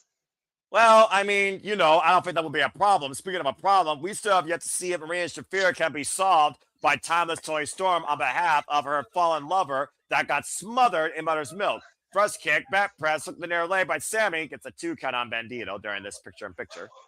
You can put me in mother's milk whenever you want. Walter! Oh, I'm sorry. The kind of night, our lights out match main event as Hangman and Swerve take on the Opps, Powerhouse Hobbs, and Hook. Most dangerous tag team, I believe, in AEW history, if we're being quite honest here. I'll let Shafir put me in mother's milk if Tony lets me ref the bisexual brawl. Oh, no, stop that! Bloody hell. Again, folks, you want more of this pun than this humor, subscribe today, follow us, continue to follow us here at the Super Reliable Studios. We keep you in tune, particularly of AEW, but also all things wrestling. Oh, God, comment a fresh kick running in. Wipe Bandido out there. And now Sam in the cover, hook the near leg, gets that 2 counts as Aubrey Edwards. Of course, like I said, Sammy has been surprisingly dominant. Well, ever since that spit ticket taking advantage of Bandido, he's been in full control to your point. Again, freaking scumbag of a different sort here. Taking advantage, of course, behind the referee's back and finding a way to use the environment to his advantage on the outside. Of course, Bandido's also been putting in far more work than Sammy Guevara this last calendar year since being Ring of Honor World Champion since Dynasty and defending that in Mexico, Ring of Honor, and AEW, if we're being honest here. And the match of the year against Hechicero last year. Or Konosuke Takeshita, or surviving the first ever Survival of the Fittest for the Ring of Honor World Championship. You be the judge. Or Mascara Dorada, not once, but twice. And we're back here in HBO Max and TBS here, Tulsa, Oklahoma, BOS Center here. Sammy. Not to mention defending the tag title half the year, too. Yeah, I'm about to say, bro, Dito from AEW Tag Team Champions, to your point. As, of course, Bandido is also putting himself to work, warming himself up before facing MJF for the first time ever at Maximum Carnage next week for the AEW Men's World Championship. So we're going to miss 7 days. Open pawn strike, lighting up Sammy Guevara's chest like a branding iron. Sammy felt all of that. Again, look at Bandido here. That's we're going to miss. Sammy drops down low. Again, Bandido, who really ended 2025 in a massive way, looking to start strong in 2026, as I'm sure he and Brody King both have intentions. And Sammy and Bandido right now keeping up pace with each other in respective corners here, running in on opposite sides, scouting. Whoa! The jumping kick taking Sammy Guevara off his feet as Bandido beats Sammy quite literally to the punch and kick. And Bandido catching Sammy with the big uppercut, springing up to the top rope. Beautiful corkscrew tornado out of the corner. How impressive is freaking Bandido? Seriously. Dude, I know he didn't win the SRS Superstar of the Year, but he was mine. The power one on military press. Sammy Guevara down. Big pump kicks and Sammy Guevara to the outside now. And Sammy on the outside. Bandido on the right. Topic on it low. Just missing the announce desk and wiping out Sammy Guevara. You took the words out of my mouth. I was going to say inches away from the damn table. Take a look at the replay here, Walter. Look at this freaking highlight reel. Dude, yo, he cleared the ropes. That was just effortlessly. Yeah. Bandido makes it look so effortlessly. And you figure about again, Bandido winning here against Sammy Guevara, former multiple-time TNT champion. This only further motivates Bandido and adds momentum, of course, ahead of facing MJF next week. Taking a few seconds, though, to recuperate here and get her his bearings. Bringing Sammy back inside the ring. Sammy Guevara back inside the ring. Bandido, though, looking for the springboard. Sammy gets out of the way. Jumping in. Looking for the monkey flip. Oy vey. That was messy. Landing awkwardly in the ropes. And that right knee, of course. Remember how bad Blake Christian attacked the arm of Bandido, but Echecero also destroyed the body of Bandido during Survival of the Fittest at Final Battle last month. Mm-hmm. Oh, Sammy's bleeding. He got a bloody nose. It looks like might have busted his nose earlier, but we also know that Sammy Guevara can be quite local, not tranquilo. Shooting star press to the floor. Oh my God! While Bandido was standing, not laying down. Again, sensational aerial offense by this viral sensation in his own right. He's arrogant and cocky, but you can't deny his talent. Shit. Well, again, young, brash, and arrogant is the story of this generation. Tell me about it. Sammy trying to line up Bandido, possibly for the go to hell. Now up on the fireman's carry, Argentine backbreaker position. Looking to hit the knee. Nope, Bandido able to block it. Now Bandido and trying to hoist them up. Sammy again got Bandido hoisted up. Looking for the go to hell. The inside created by Bandido. Opposition to cover. And Sammy able to kick out. Bump kick. And right now. Get ready to deal the cards. Oh. Dead center being the dealer to the punch. The cover off the springboard cutter. Kick out Bandido at 2. He definitely counted that 21. You got to believe that's what he was going to go for. No, there's no doubt in my mind. And great awareness by Sammy Guevara off the second rope springboard cutter, catching Bandido on the run in for a near fall. That was definitely one of the highlight counter moves of the night, though, Walter. Great timing by Sammy Guevara, able to intercept. And now Bandido hoisting up Sammy. Pop up! Jesus Christ, what a falling cutter! The pump kick now sends Sammy back in position. The deer looking to show his hand, looking for the 21. But what the hell? Sammy there on his feet. Oh, man, runs him at that knee, turning Bandido inside out. And now Sammy. Oh, God! Runs him down the cover, press with the front leg, kick out 2.5. You got to give him credit, too. Smart. You notice what he lifted both legs up?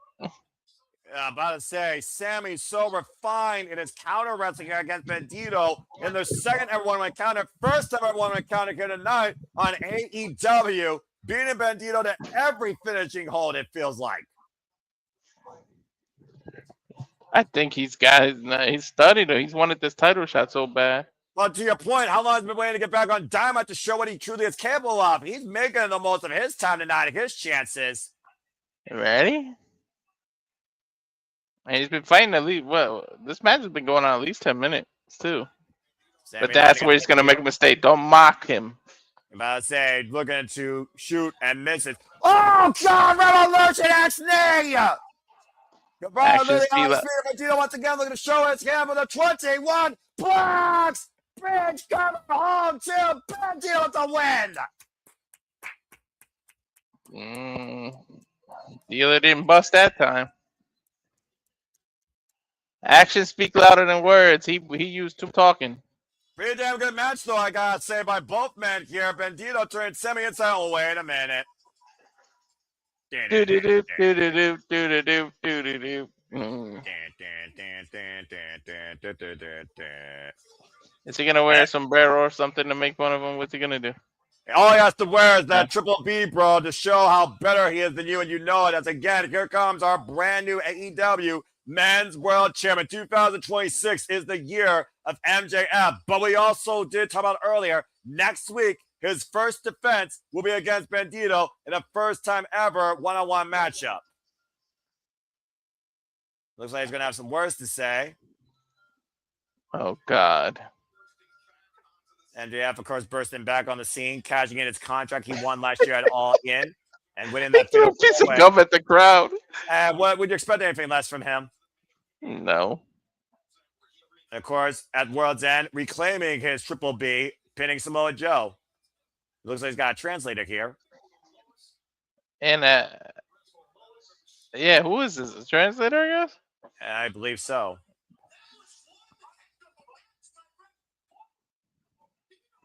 I think Bandido knows English, asshole. Stereotypical. To be honest, guys, everyone knows about Lucha Libre. It's me. Well, he is a former CMLL World Champion. So the arena match go multiple times. He did fight Mystico and everyone. Former CMLL World Champion. Talk about Mystico.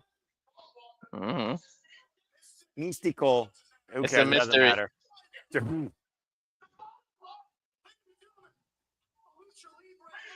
He's a Lucha Libre legend. Bandido says, no, no, no, no, no. No offense, with respect. I'm a bigger star in Mexico than you'll ever be. What? Uh-oh.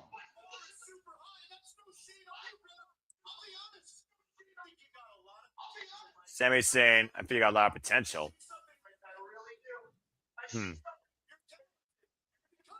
You're talented. Because there respects potential, there's culture, and a country. Oh, that's John Cruz. Hello, John. To make sure we don't get our wires crossed. Gentlemen, please translate. Okay. Bandido, bandido, bandido. Walter, translate, please. He's saying, congratulations for another big victory. You were okay, but you don't compare with MJF.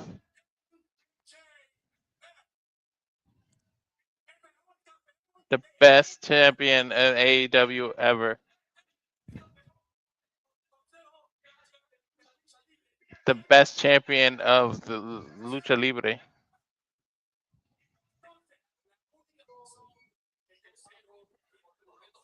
The only reason we give you this talk,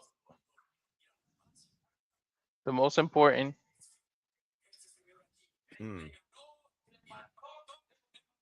that he's won, and he broke that son of a bitch Mystical. Okay, you're starting to make Bandido for fuego. Please continue, Walter. This is great. He pretty much said everything MJF said. Everyone, thank Walter Cruz for the translation. Nobody wants to be here in Tulsa, Oklahoma. My buddy King is not too far from there, about to say. Saying he's a good kid. Got Spunk, got Moxley.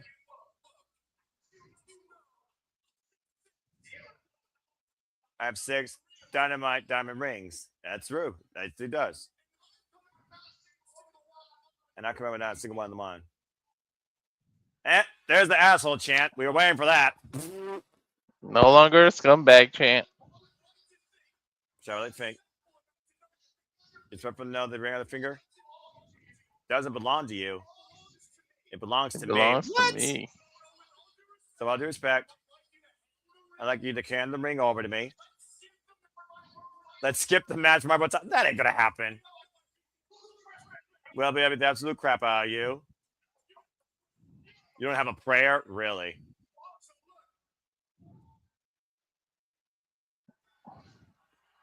I think everyone believes Bandido has a chance. It's a pretty good proposition. Scout's on her. What's about right now? What's on the concept right now? Matter of fact, I'll put you over.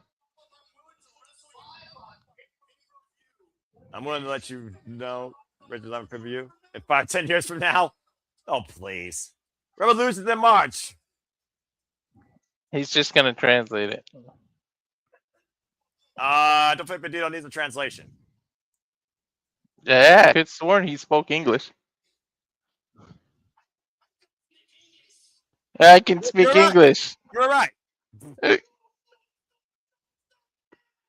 Uh, You son of a bitch! Hey, I can speak English, you stupid son of a bitch. All right. Yeah, Bandido's fired up here. Okay. MJF, don't throw a punch. He's got the ring on his fist. Oh, right below He the did. belt, you were saying, Walter. He did throw a punch. He threw a kick. MJF, again, there is no level this man will stoop down to make sure that he has the advantage or he is the talking point. Now stealing Bandido's Dynamite Diamond ring. Yo, he seriously just took it off his finger. What the hell? Now John Cruz holding Bandido up for MJF to square off with. But just break John Cruz! He's going to hit this There one. goes the Stooge! 100K punch, missed the target! Oh, and a low blow to MJF. Turn out fair play. One low blow deserves another, I guess. As Bandido once again claims his crown ring. And it looks like Bandido may not be done yet. Look at that kid, John Cruz with a 21 flash. Holy hell! Yo, he did a release one to him. And MJF might be looking to be the second one at the end of that can. MJF being to go for the 21 flax. The hell of a sell there by our scumbag. Bandido completely fired up here on all cylinders as he eyes the prize that could be him next week. The Triple B. 1 week from the night, folks. Bandido, MJF, first time ever. Don't count out the most wanted, dead or alive, from reaching the summit. That title bigger than Bendo shit. I don't think he wants that version of it, though. Yeah, well, either way, could we be looking at the first Mexican AEW Men's World Champion? First time in one matchup. Ain't that something fun? First time in one matchup. MJF, Bandido, more than capable for the AEW Men's World Championship. Next week, Wednesday night on Diamond Ice with Carnage. He just hit the 21 to both of them. If he hits that next week, we got a new champ. But coming up next, will we see a problem solved as Thomas Storm goes one-on-one with Marina Shafir after this commercial break? Fuck television. Will Toni Storm spoil? Can she spoil the ending? Well, I mean, about to say, Marina Shafir says, I don't have a problem, but apparently I've become your problem. Is the problem the fact that I've squeezed your partner closer and tighter than you ever had? Damn. And at the end of the day, Marina Shafir is straight up badass. Of course, we saw the Mega Prawns run roughshod this past Saturday, but we did see the Thomas Love Bombs, Nina, Shirakawa, and Thomas Storm get the better. We all like Nina. Of course, High-End and Maya World. By the way, congratulations again to High-End Maya World. Welcome to All Elite Wrestling. We're the best wrestlers. Hope you have an incredible journey and career. But we also saw the fallout and tension continue to ensue when Thomas Toy Storm attacked Shafir when it looked like Shafir was going to get involved in Darby Allin's match against Scrappy Yappy Yuta, as Darby Allin's trying to get free this year of the Death Riders, but he still has to deal with Derek Garcia Yuta before he can get to the Bastard Pac, the only Death Rider he hasn't beat yet. Plus, Gabe Kidd, for all we know, he still probably wants to get a hold of Darby Allin, but that's a whole different conversation. I think that's who Darby was looking for earlier, but I'm like, I don't think Gabe Kidd is in Oklahoma. He's back in Japan. Well, considering he challenged Andrade to a match in Osaka next month, where the winner will challenge Yota Tsuji for the championship, wouldn't surprise me. Friggin' New Japan and AEW are running rampant right now with even wilder start to their years than other companies. And we're just starting. Dude, I still can't get over Wrestling Kingdom. Big up. Anyway, I watched it again yesterday, just on my Same. own, just for the hell of it. Did you watch the entire video package? By the way, at the end when he used high energy, showing Hiroshi Tanahashi's entire career, that was so awesome. Oh yeah, when they said 2001, 2, 3, that. Yeah, and of course the final note of love that embraced the Tokyo Dome, 47,000 strong. That's professional wrestling. Damn it, learn something, other companies. Still, we just started, but man, that show so much good. Anyway, again though, Walter, I gotta go see New Year's Bash. I didn't see it. Yes, please do. And again, stay tuned, folks, for our friend Barry from Wrestling, our Canadian friend Ash, for her review, of course, for Wrestle Kingdom 20 and New Year's Dash to come very soon at Barry for Wrestling Sky today.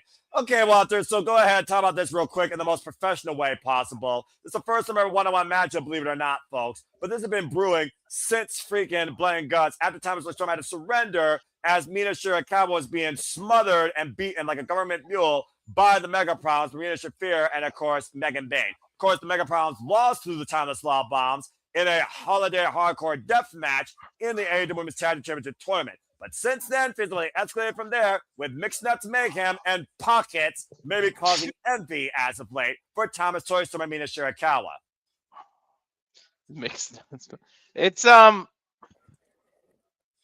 don't know. She's just looking to get revenge for Mina, but that might blind her. Or revenge is going to be blinding, and she only be focused on that, and that might be what Mina needs to do. But if she slaps the mother's milk on Toni the way she did Mina, it's over for Toni. But Toni's hoping to spoil that.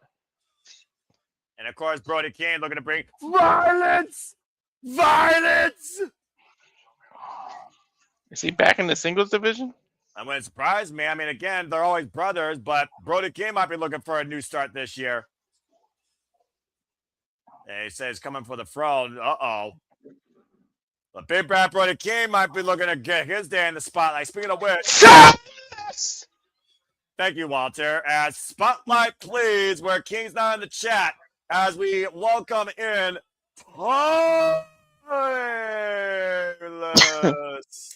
Toni Storm. With the reason the Butler. I have the shirt on for a reason. Led the women's division last year in 2025 on singles wins with 20 single wins. Of course, our record-setting 4-time AEW Women's World Champion and the best on the mic as voted by Sports Illustrated. This one-of-a-kind character that has taken to the spotlight and on your silver screen in full color. She's 1-0 already. Yeah, but that might turn to 1-on-1 if this Death Rider has her way with her. Because guess what, Tulsa, Oklahoma? You got the problem. Without a solution. Much to your point, no one's been able to find a solution yet to Marina Shafir. This Death Rider, who's also 1-0, to your point, who was on a lethal run through most of the later half of 2025, dares you to defy her and find a solution to her. That girl only got bloodier and more violent when it came to the timeless Toni Storm and Marina Shafir since that first encounter in Blood and Guts. That girl is ripped beyond rip. You called it yourself, Walter. You called it the most lethal combatant in the AEW Women's Division that fears no woman nor man.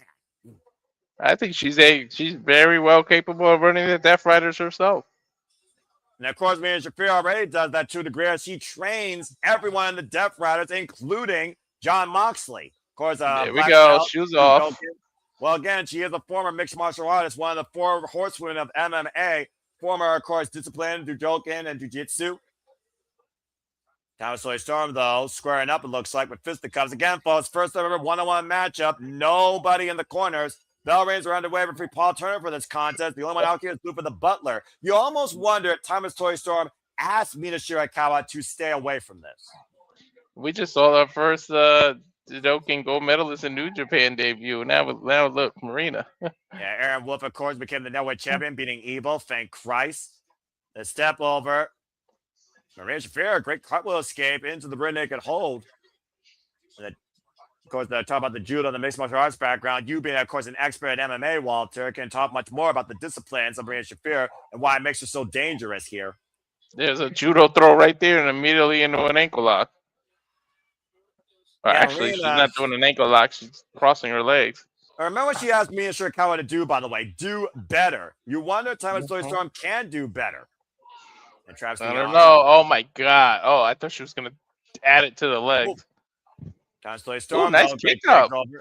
A former World of Stardom champion, NXT UK Women's Champion, of course, is right now just whipping Maria Shafir by her ponytail.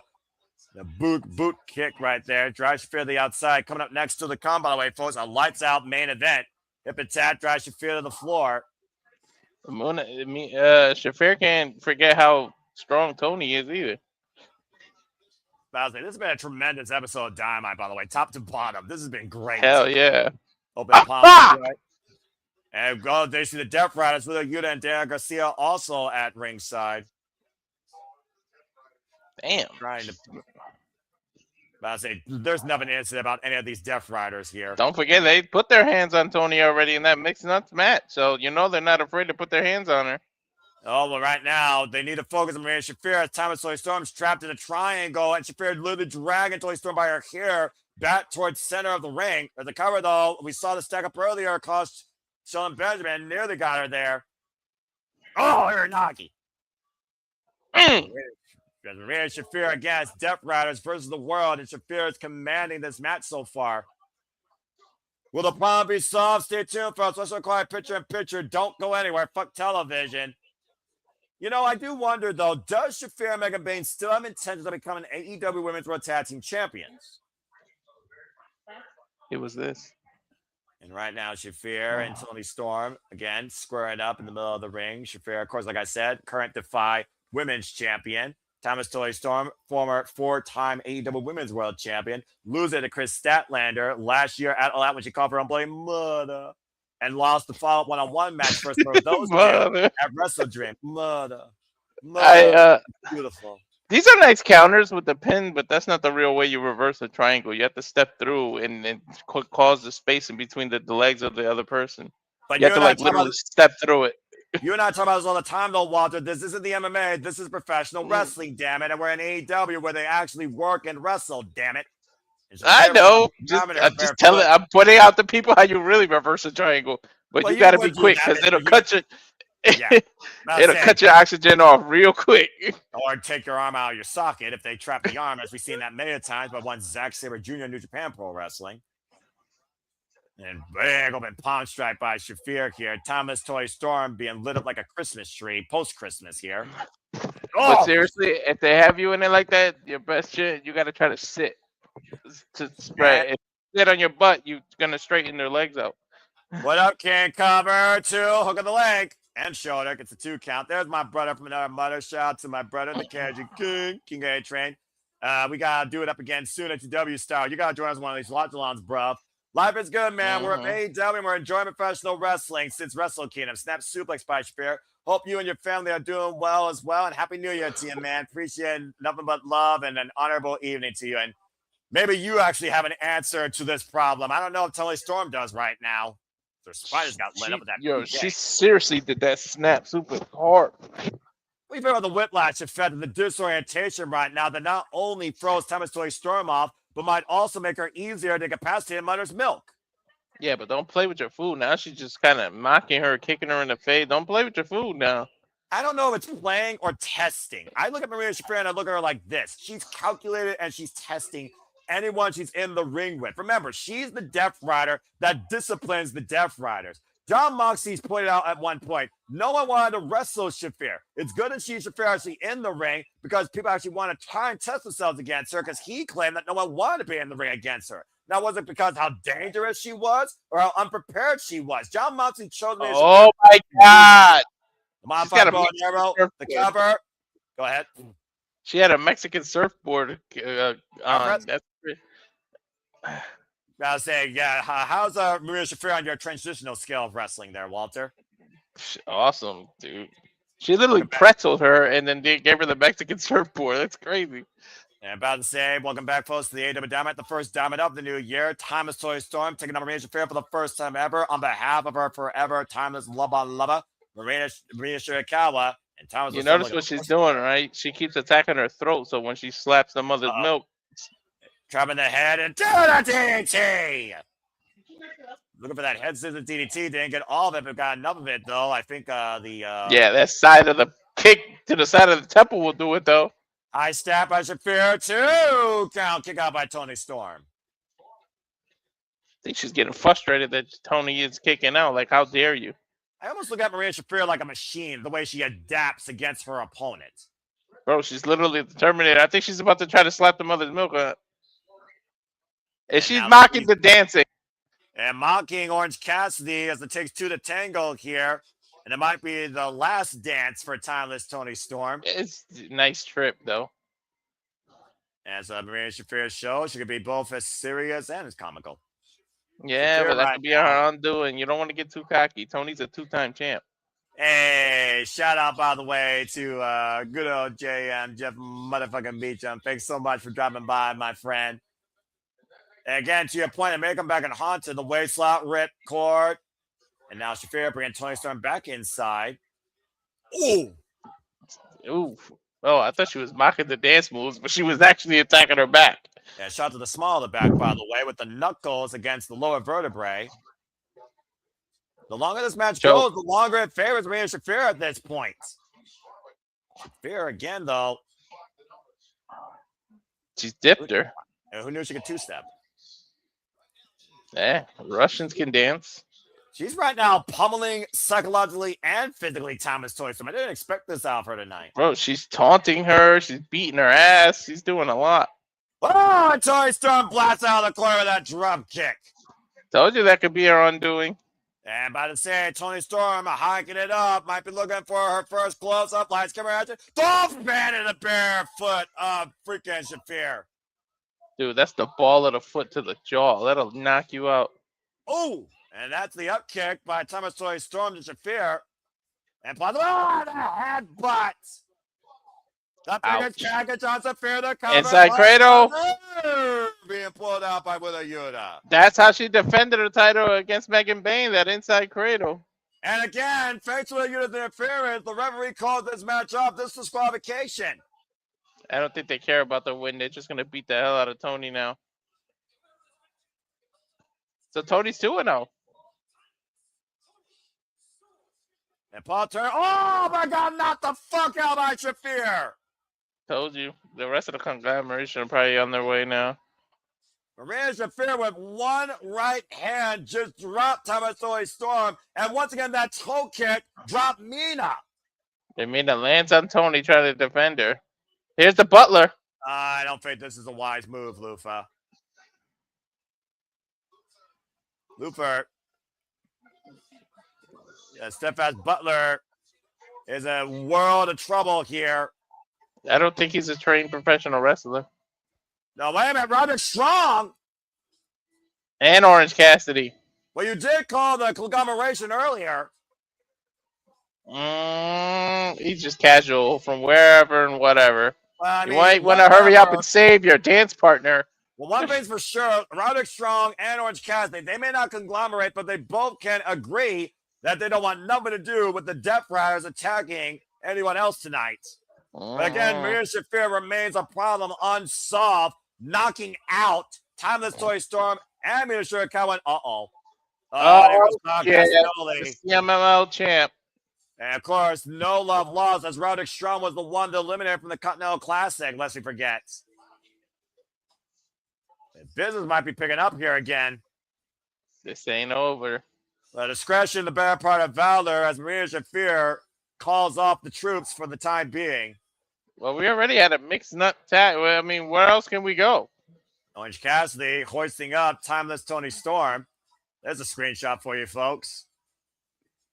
The orange and the peel. And on the side is juice. And Mina being pulled up by Orange Cassidy. I mean, Orange Cassidy knows how to put his hands in the right spots that aren't pockets. Player. This is, looks a little fresh here, honestly. Yeah, well, those two, he might not have to put his hands in his pocket anymore. Well, why happy days might be ahead for this trio. And our soap opera Walter wants to see coming up next. Get ready for Lights Out Madness tag match coming up next on Dynamite. Fuck television, Lights Out match. Swerve and Hangman taking on the Opps. That was weird. That was very weird. Yeah, Marina's hubby is still an attempt to. Will you stop that? We don't talk about the past with that type of stuff.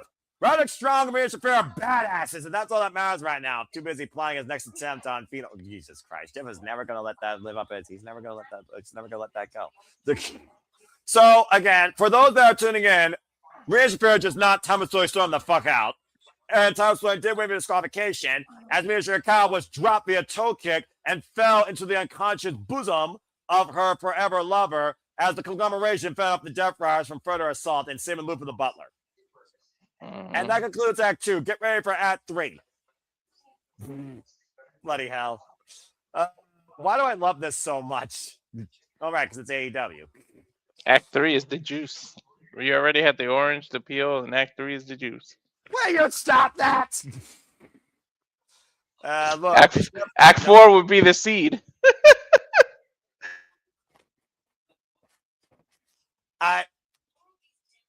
I got nothing to say.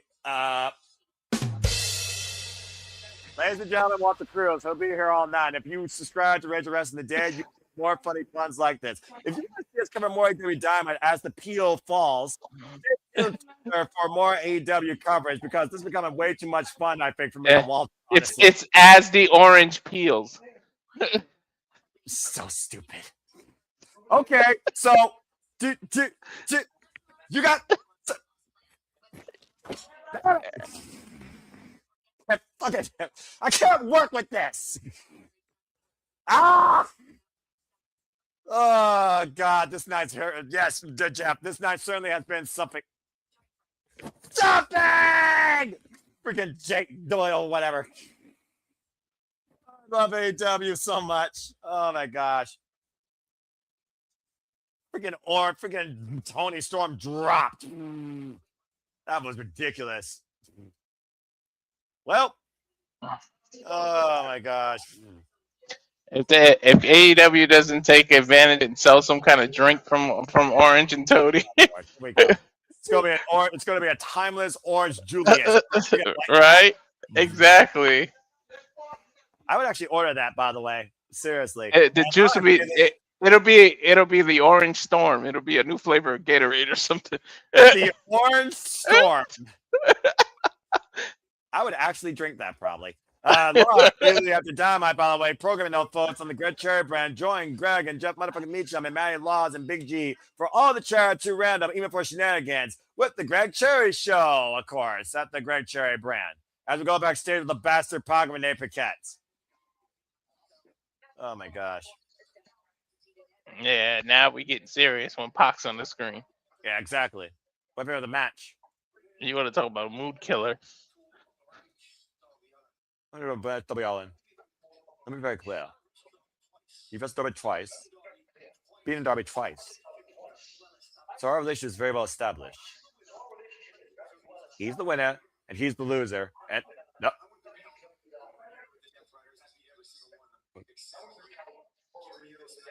Darby Allin wants this match. Darby.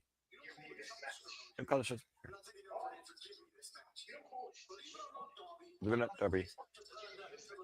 That's the point like you. Darby's a glutton for punishment, man. Pac saying he's not interested, leaving Darby Allin stuck in his own proverbial hell. Oh, what the world? Fire extinguisher? Oh, damn, and push into that steel garage door. We need security. Darby Allin's uncaged. Give me this match or I'll break your ankle.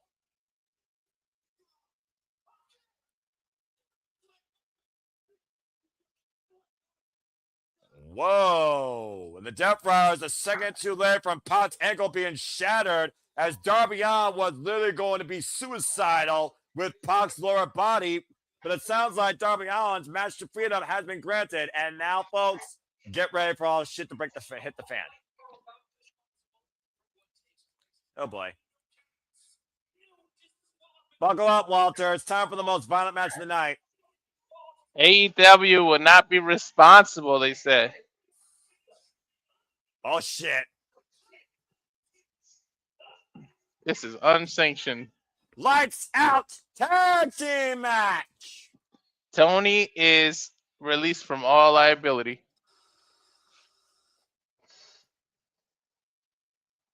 Good deal, Walter. Oh, boy.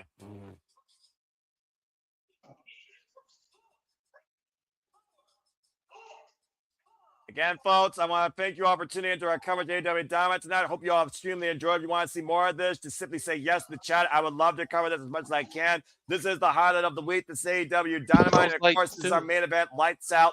Tag team matches, of course, Hook with an inside job, orchestrated by Samoa Joe. Screw Hangman and Page, the AEW Men's World Championship back at Full Gear last year in November. And Hangman and Swerve have been hell-bent on getting back against the Opps by any means necessary, and has reached a boiling point as for the second time ever, the most violent, dangerous rival in AEW history will team together to destroy Powerhouse Hobbs and Hook tonight in a lights-out, unsanctioned tag team match.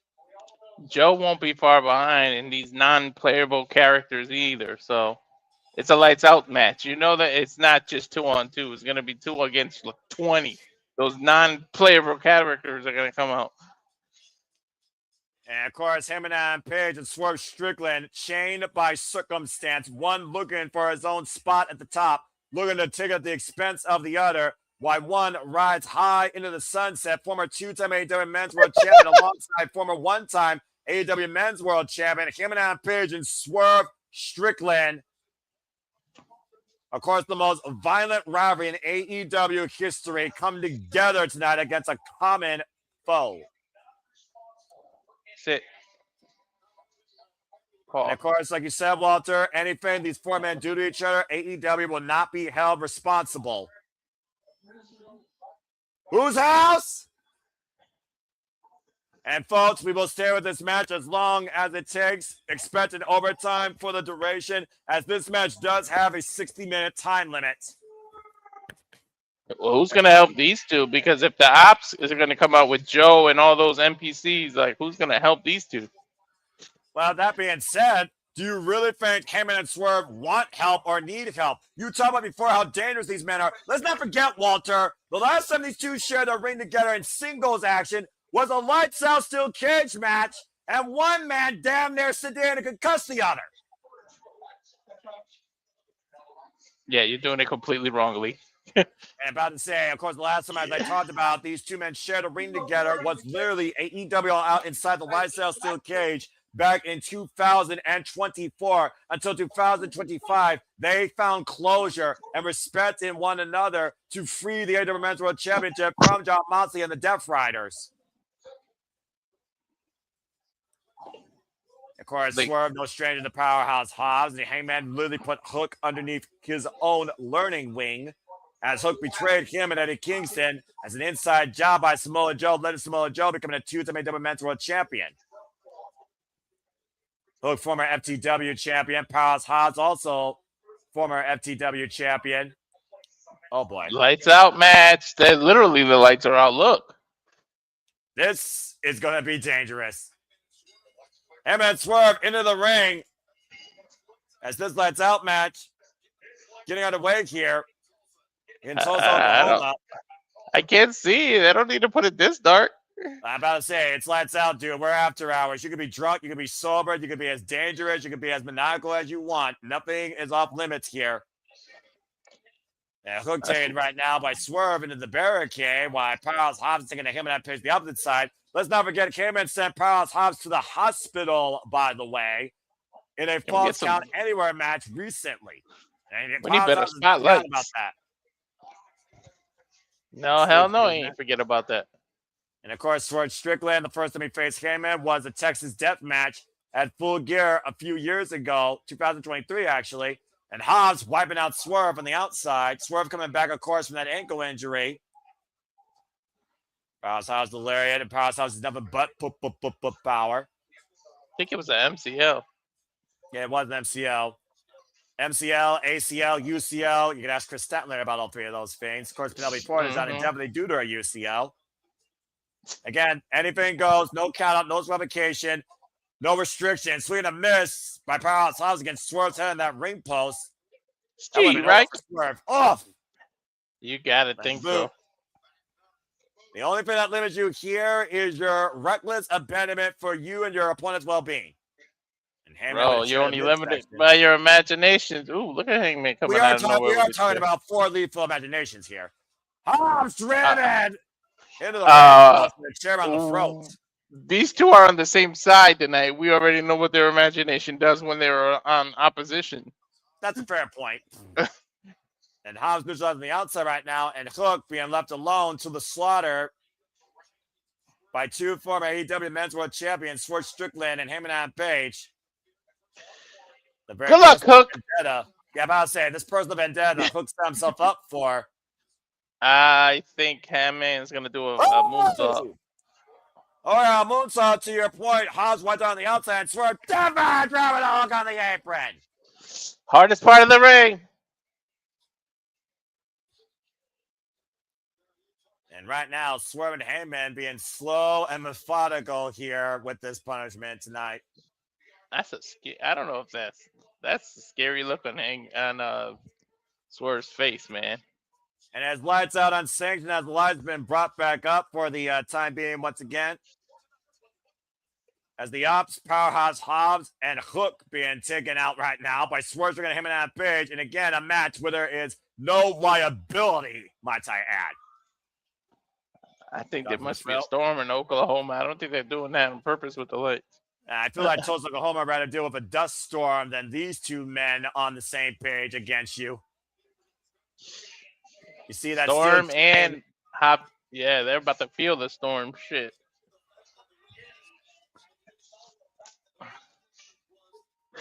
And of course, that steel...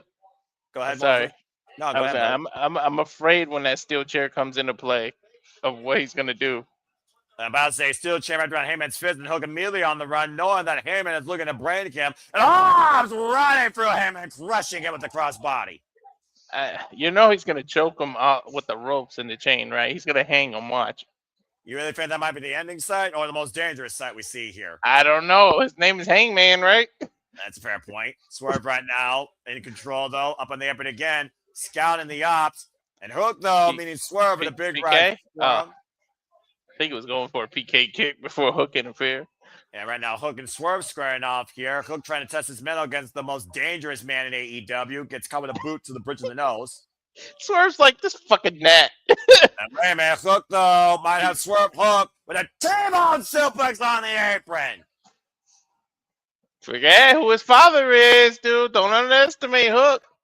As this lights out match continues with this final commercial break of this overtime show, folks. Wrestler Quiet picture. Don't go anywhere. Fuck television. If you think about it, Taz is the original Suplex City bitch. You're not wrong. I mean, Taz Mission, the Suplex Machine. I mean, you're not wrong there, honestly. And Powerhouse Hobbs, of course, Mr. Meat, former TNT champion. Of course, him and Page had bad blood going back with Powerhouse Hobbs going all the way back to Team Taz. Hopefully 2026 could be Hobbs' year because he spent more time on the shelves than he has on the camera. That's very true, by the way. And right now, Powerhouse Hobbs just literally manhandling Hangman with these power slams on the apron. Hangman's like 6'4", 270 pounds, mind you. Yeah. And Hobbs is picking him up like you put him to bed. Yeah, about to say, of course, Hangman with a big cowboy boot, though, driving Hobbs almost over into the All Elite Fleet against the barricade. Cowboy Shiznak running wild here in Tulsa, Oklahoma, the man that was the son of a tobacco farmer who was raised on helping immigrants, our, of course, former 2-time AEW Men's World Champion, Hangman Page. This is making me really debate whether to go on that when they come to Sacramento, man. I want to see W, but I got to save for that Vegas week. Priorities over passions, my friend, but how much is your passions worth when it comes to AEW live experience? That's for you to decide. I'm pretty sure it's affordable, too. I mean, I can guarantee you it's affordable. And Hangman Page, I'm just waiting for them to come back to Ohio. Hey, Tony Khan, if you hear me, I want to pay for you in Ohio, please. Thank you. Not for the damn California and Chicago and Canada areas, okay? California gets enough wrestling as it is. They don't need AEW's great shows.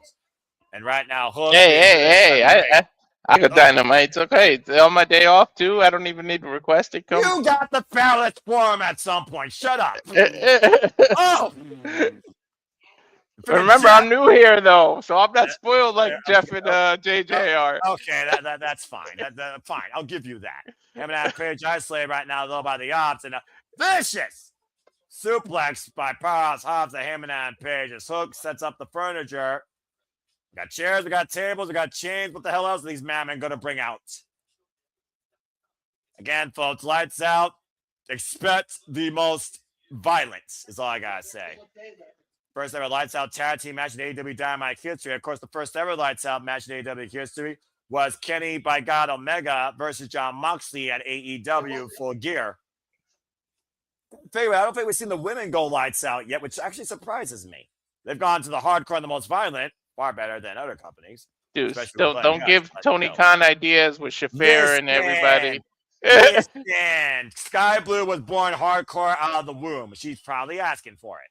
As we're back Tony's already black and white. It's not a far off from lights out. Yeah, that's fair. And right now, Hangman Page looking for a blackout here against Powerhouse Hobbs and Cook as we are back here at AEW Dynamite. Lights out, tag team match. And we have taken our last commercial break here. Again, the waist slap. Nice takeover by Hogan. A table silver to the table on Hangman Page. Ah! Another cover. Who set that table up? Hook. And 2 counts. They're going to the replay here, JR. Great pop of the hips there by that young, cold-hearted, handsome devil, the son of Taz. And you're right, actually. I forgot about that. Dr. Bigger DMD versus Fun the Rolls and the Mara. Of course, I was during the pandemic. I don't think about the pandemic. No one wants to think about the pandemic. Oh, yeah. I forgot about the pandemic. Although there was some good in the pandemic, AEW. And right now, Powerhouse Hobbs, Manhunt, Hangman Page up in the shoulder, looking for maybe a launder in the corner. As Hangman counters from Powerhouse Hobbs should have first the steel chair. Poor Hangman. Wasn't that his first run to all pandemic? About saying now, uh-oh. Is that the chain? Got that wide-eyed look in his eyes. And it's the staple gun! Oh, God! A staple right now. These aren't staple stitches. And right now, it's all legal as Hook's getting some impromptu piercing tonight. Courtesy of a staple gun by Hangman Page. He's not closing a wound. He's opening them. Pop a power bomb. And the Cowboy is unhinged tonight. And I love it. And Powerhouse Hobbs now. Oh, God, just watch Hangman out with a short-range lariat. Dude. But Hobbs is so built, I reject the staple when you're trying to put it through. Powerhouse Hobbs taking control towards Strickland. Got him up in the brainbuster position. Swerve stapling away Powerhouse Hobbs in the midsection. Hobbs still holding on the Swerve, though. See? And Swerve again just stapling away at Hobbs' midsection. Oh, he's so muscular that you can't even staple him.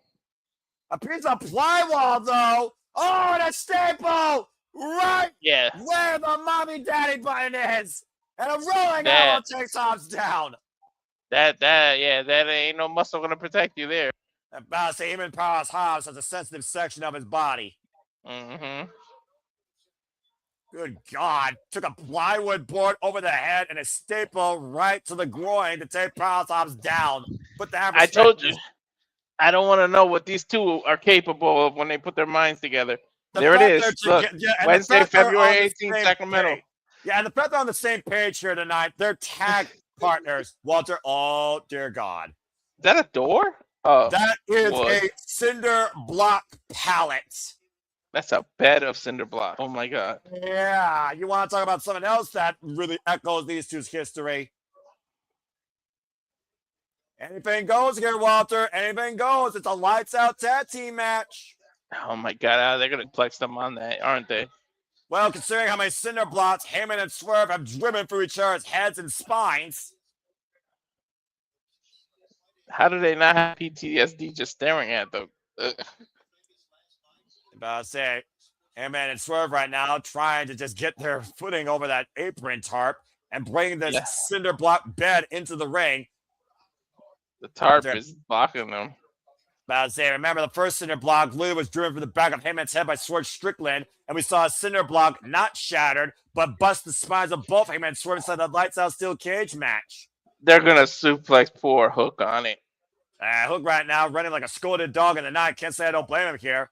Hobbs with a steel chair, though, to the midsection of Hangman and Swerve. I would do the same thing. Back. I'm not gonna lie. I would run, Forrest, run. Yeah, about to say, Hobbs, though, swinging a miss again. Swerve, though, sending Hobbs around a German suplex. Hobbs, don't play baseball. That's through it like a brick wall. That's Hobbs' third strike. Don't play baseball, man. About to say, Hobbs literally one-man wrecking crew without a weapon. I think he is a weapon, Noah. Yeah, still so young in his future, by the way. Keep that in mind, folks. And Dude, I want to see Keith Lee come back, man. I feel so bad for this dude. About the cinder blocks, though, trying to brain Swerve Strickland with the chair. Prince Nana coming to his family's aid, taking the chair from Hobbs, who was looking to concerto Swerve on those cinder blocks. Yo, you just put your life on the line, bro. Oh, and paid for it with a splash in the corner of the chair in the middle. But Swerve, though, the waist lock in position. Oh, dear God. Oh, he's trying to German suplex him on that bed. And pop up and caught and looking for the spine buster. Swerve, though, with the guillotine. Able to escape, trying to wear Hobbs down. Very smart. Even a big man needs to breathe, right, Noah? Yeah, it's definitely a monster the size of Hobbs. The Monstar, it was once called. If anything, to be honest, when you have that much muscle, you have more oxygen. And chair to the midsection again, and Swerve lining up the back of Powerhouse Hobbs, the steel chair, just trying to get this beam off his feet. Another swing by Swerve Strickland. Hobbs staggered. Hobbs now down to his knees, finally. And Swerve Strickland in the driver's seat here might be looking to make a house call or look for his big swerve out of the corner up to the second. Scouting Hobbs. In the center, jumping off. Powerhouse Hobbs catching Swerve, though. Oh, no. Oh, no. Oh, no. And the one strongest slam on the center blocks. There's no give on that either, Noah. Hangman saves the lights out match as Bryce Remsburg counts the 2. Oh, my God. If Hangman wasn't there, that might have been it, Noah.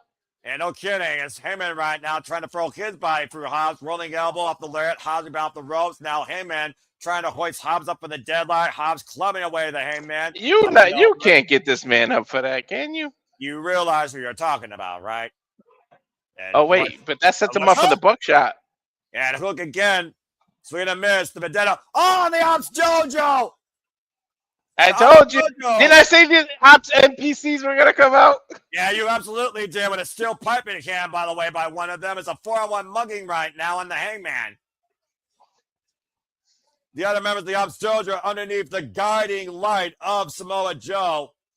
Conspicuous by his own absence is Samoa Joe. Yeah, about to say, Samoa Joe, of course, letting the troops go to work for him. As, of course, Swerve and Hangman called him out for the coward that he's been. Again, it's unsanctioned, though. Anything goes. It is all legal. I need somebody to help Swerve and Hangman. Who else wants to lead AEW? I'm about to say, who else wants to oppose the Opps, though, is the better question. The Opps are also... Kenny Omega. Doesn't he want a title shot? Go in there. But so far, the Opps and Joe haven't targeted Kenny Omega. And Kenny Omega will be back next week. Now, Hobbs with a chain in hand. This is getting nasty. They're getting them together, aren't they? And right now, Hobbs tying the chain around Hangman and Swerve Strickland's throats in an infinity shape. What in the hell are these men thinking? They're tying them together. They're probably going to ram the cinder blocks into both of them. Yeah, about to say, literally trapping 2 dogs in the middle of the ring, 2 dangerous dogs. And Prince Nana's trying to come back to their aid. They're the ones who introduced the chain in the first place, too. I mean, it's obviously brave Prince Nana, but oh! That was Prince Nana's coffee! Hot coffee to hot face! That's hot, too. And right now, again, Swerve and Hangman still trapped by that chain. Hangman up in the though. That was impressive. That was smart. Oh, shit. And they literally gave Swerve and Hangman a weapon. And the Opps are being wiped out again. You idiots. You gave Swerve. You gave them the weapon. And right now, Swerve and Hangman once again cleaning house. Oh! Whose house? Well, Hook just wiped out with a suplex. Yeah, took out his knee. Hook, though, might want to turn around and realize who's in man ref, being betrayed. A hook, though, wiped out by Powerhouse Hobbs. Big forearm caught hook there. Hobbs once again. This gets lariat. Uh-oh. You know what that's setting up? And Hangman caught and loaded. It's at high noon in Tulsa, Oklahoma, looking for the buck. Plants him at Spine Buster. On the double covered. Couch call by Swerve. Strickland breaks it up. That was a perfect setup for the house call, too. And a great awareness by Swerve Strickland. Great setup there. Oh, my. Is he going to stomp him? I'm about to say it looks like it. You see Hobbs still trying to wheel his way back up to his feet. He should stomp him on the cinder block, to be honest. Swerve stopped the outside, wiping out the Opps Dojo men. Like, he went bowling. And Powerhouse, though, he may be looking to break him and Page on these cinder blocks, though. Hangman, though, no fucking way. Hoisting up Hobbs, and Swerve. He's gonna dead shot him on there. Oh, it's a combination stomp. Dead on the cinder blocks. Oh shit! He hit his head hard. You seen that? How to say? I think Powerhouse might be busted wide open. You literally see the cinder blocks busted underneath the weight of Hobbs' head. Did you see the way his head? He actually. You're supposed to hit wrestling terms your shoulder. Hangman! Hook almost got Hangman there. Almost stole it. You're supposed to hit the in between your shoulder. He hit his head. Yeah, I'm about to say, Hobbs is down for the count. There is no way Hobbs is getting back in this fight. Hook showing some heart, though. You got to admit. Yeah, but Hangman realizing, though, what Hook did. A headbutt by Swerve to Hook's heart. The black heart. Did he pick up that pipe? That young guy is about to really learn what you do when you pay for your sins in AEW. At the hands of Swerve Strickland and Hangman Page. I think he's about to learn some respect for his elders, huh, Noah? There's not going to be any respect here, dude. This is just straight up revenge. Rolling disc gets forearm with a chain. Oh, he's gonna do a buckshot with that wrapped around his arm, isn't he? And about to say he's not done doling out the punishment yet. Wrapping that steel chain around the Hook's head and Swerve Strickland in position. Now, again, the Hook is literally at the mercy, and there will be none shown. Ding dong. House call, and a steel chain connects to Hook's head. House call. And the buckshot is setting up. Yeah, but is that the final shot that Hangman wants to close the book on this vendetta? I don't know. I know freaking Powerhouse ain't moving again. To get back on the golden road towards the AEW Men's World Championship is to put Hook down for the 3 count. Up and over, box shot, lariat, bang. He's not done yet, though. I put a towel on their back when I put all the towels on. Hook now. They've been hung by the Hangman. I called it. I told you they were going to do that. And Hook taps out immediately like the little bitch he is. And Hangman's not letting go. Again, the anger driven by that white-eyed cowboy. Lights out Hook. Hangman and Swerve win. I would have tapped too. I've saved my ass. The odds were against Swerve and Hangman the entire time. But Swerve and Hangman prevailed tonight in this lights out tag team main event. Putting the Opps down for good this time. Hell of a win, though, on this unsanctioned lights out match. Of course, to come this Saturday, Commander takes on El Clone one-on-one for the first time ever. And Mark Briscoe will defend the TNT champion against Hechicero. Hangman Payne and Swerve Strickland putting away the pass. Chris Statler and the Bears Rep will also be in trios action this Saturday. It's come this next week, Wednesday. We'll be back. We're coming Maximum Carnage. Chris Statler and the Bears Rep taking on the Triangle Madness. Kenny Omega returns, and MJF defends the AEW Men's World Championship against Bandido as Darby Allin goes one-on-one with the Bastard Pac. And so much more with the damnedest, the best, the violent wrestler in AEW. As AEW Dynamite goes off the air for Walter Cruz, I'm Noah Foster. We have Super Reliable. This has been AEW Dynamite. Thank you so much for tuning in. Until next time, make a positive impact in life. Have a good night. This has been one hell of a kickoff this year for AEW Dynamite. Walter, cut the damn feed. Godly. They've been on fire. And I don't see it going out anytime soon.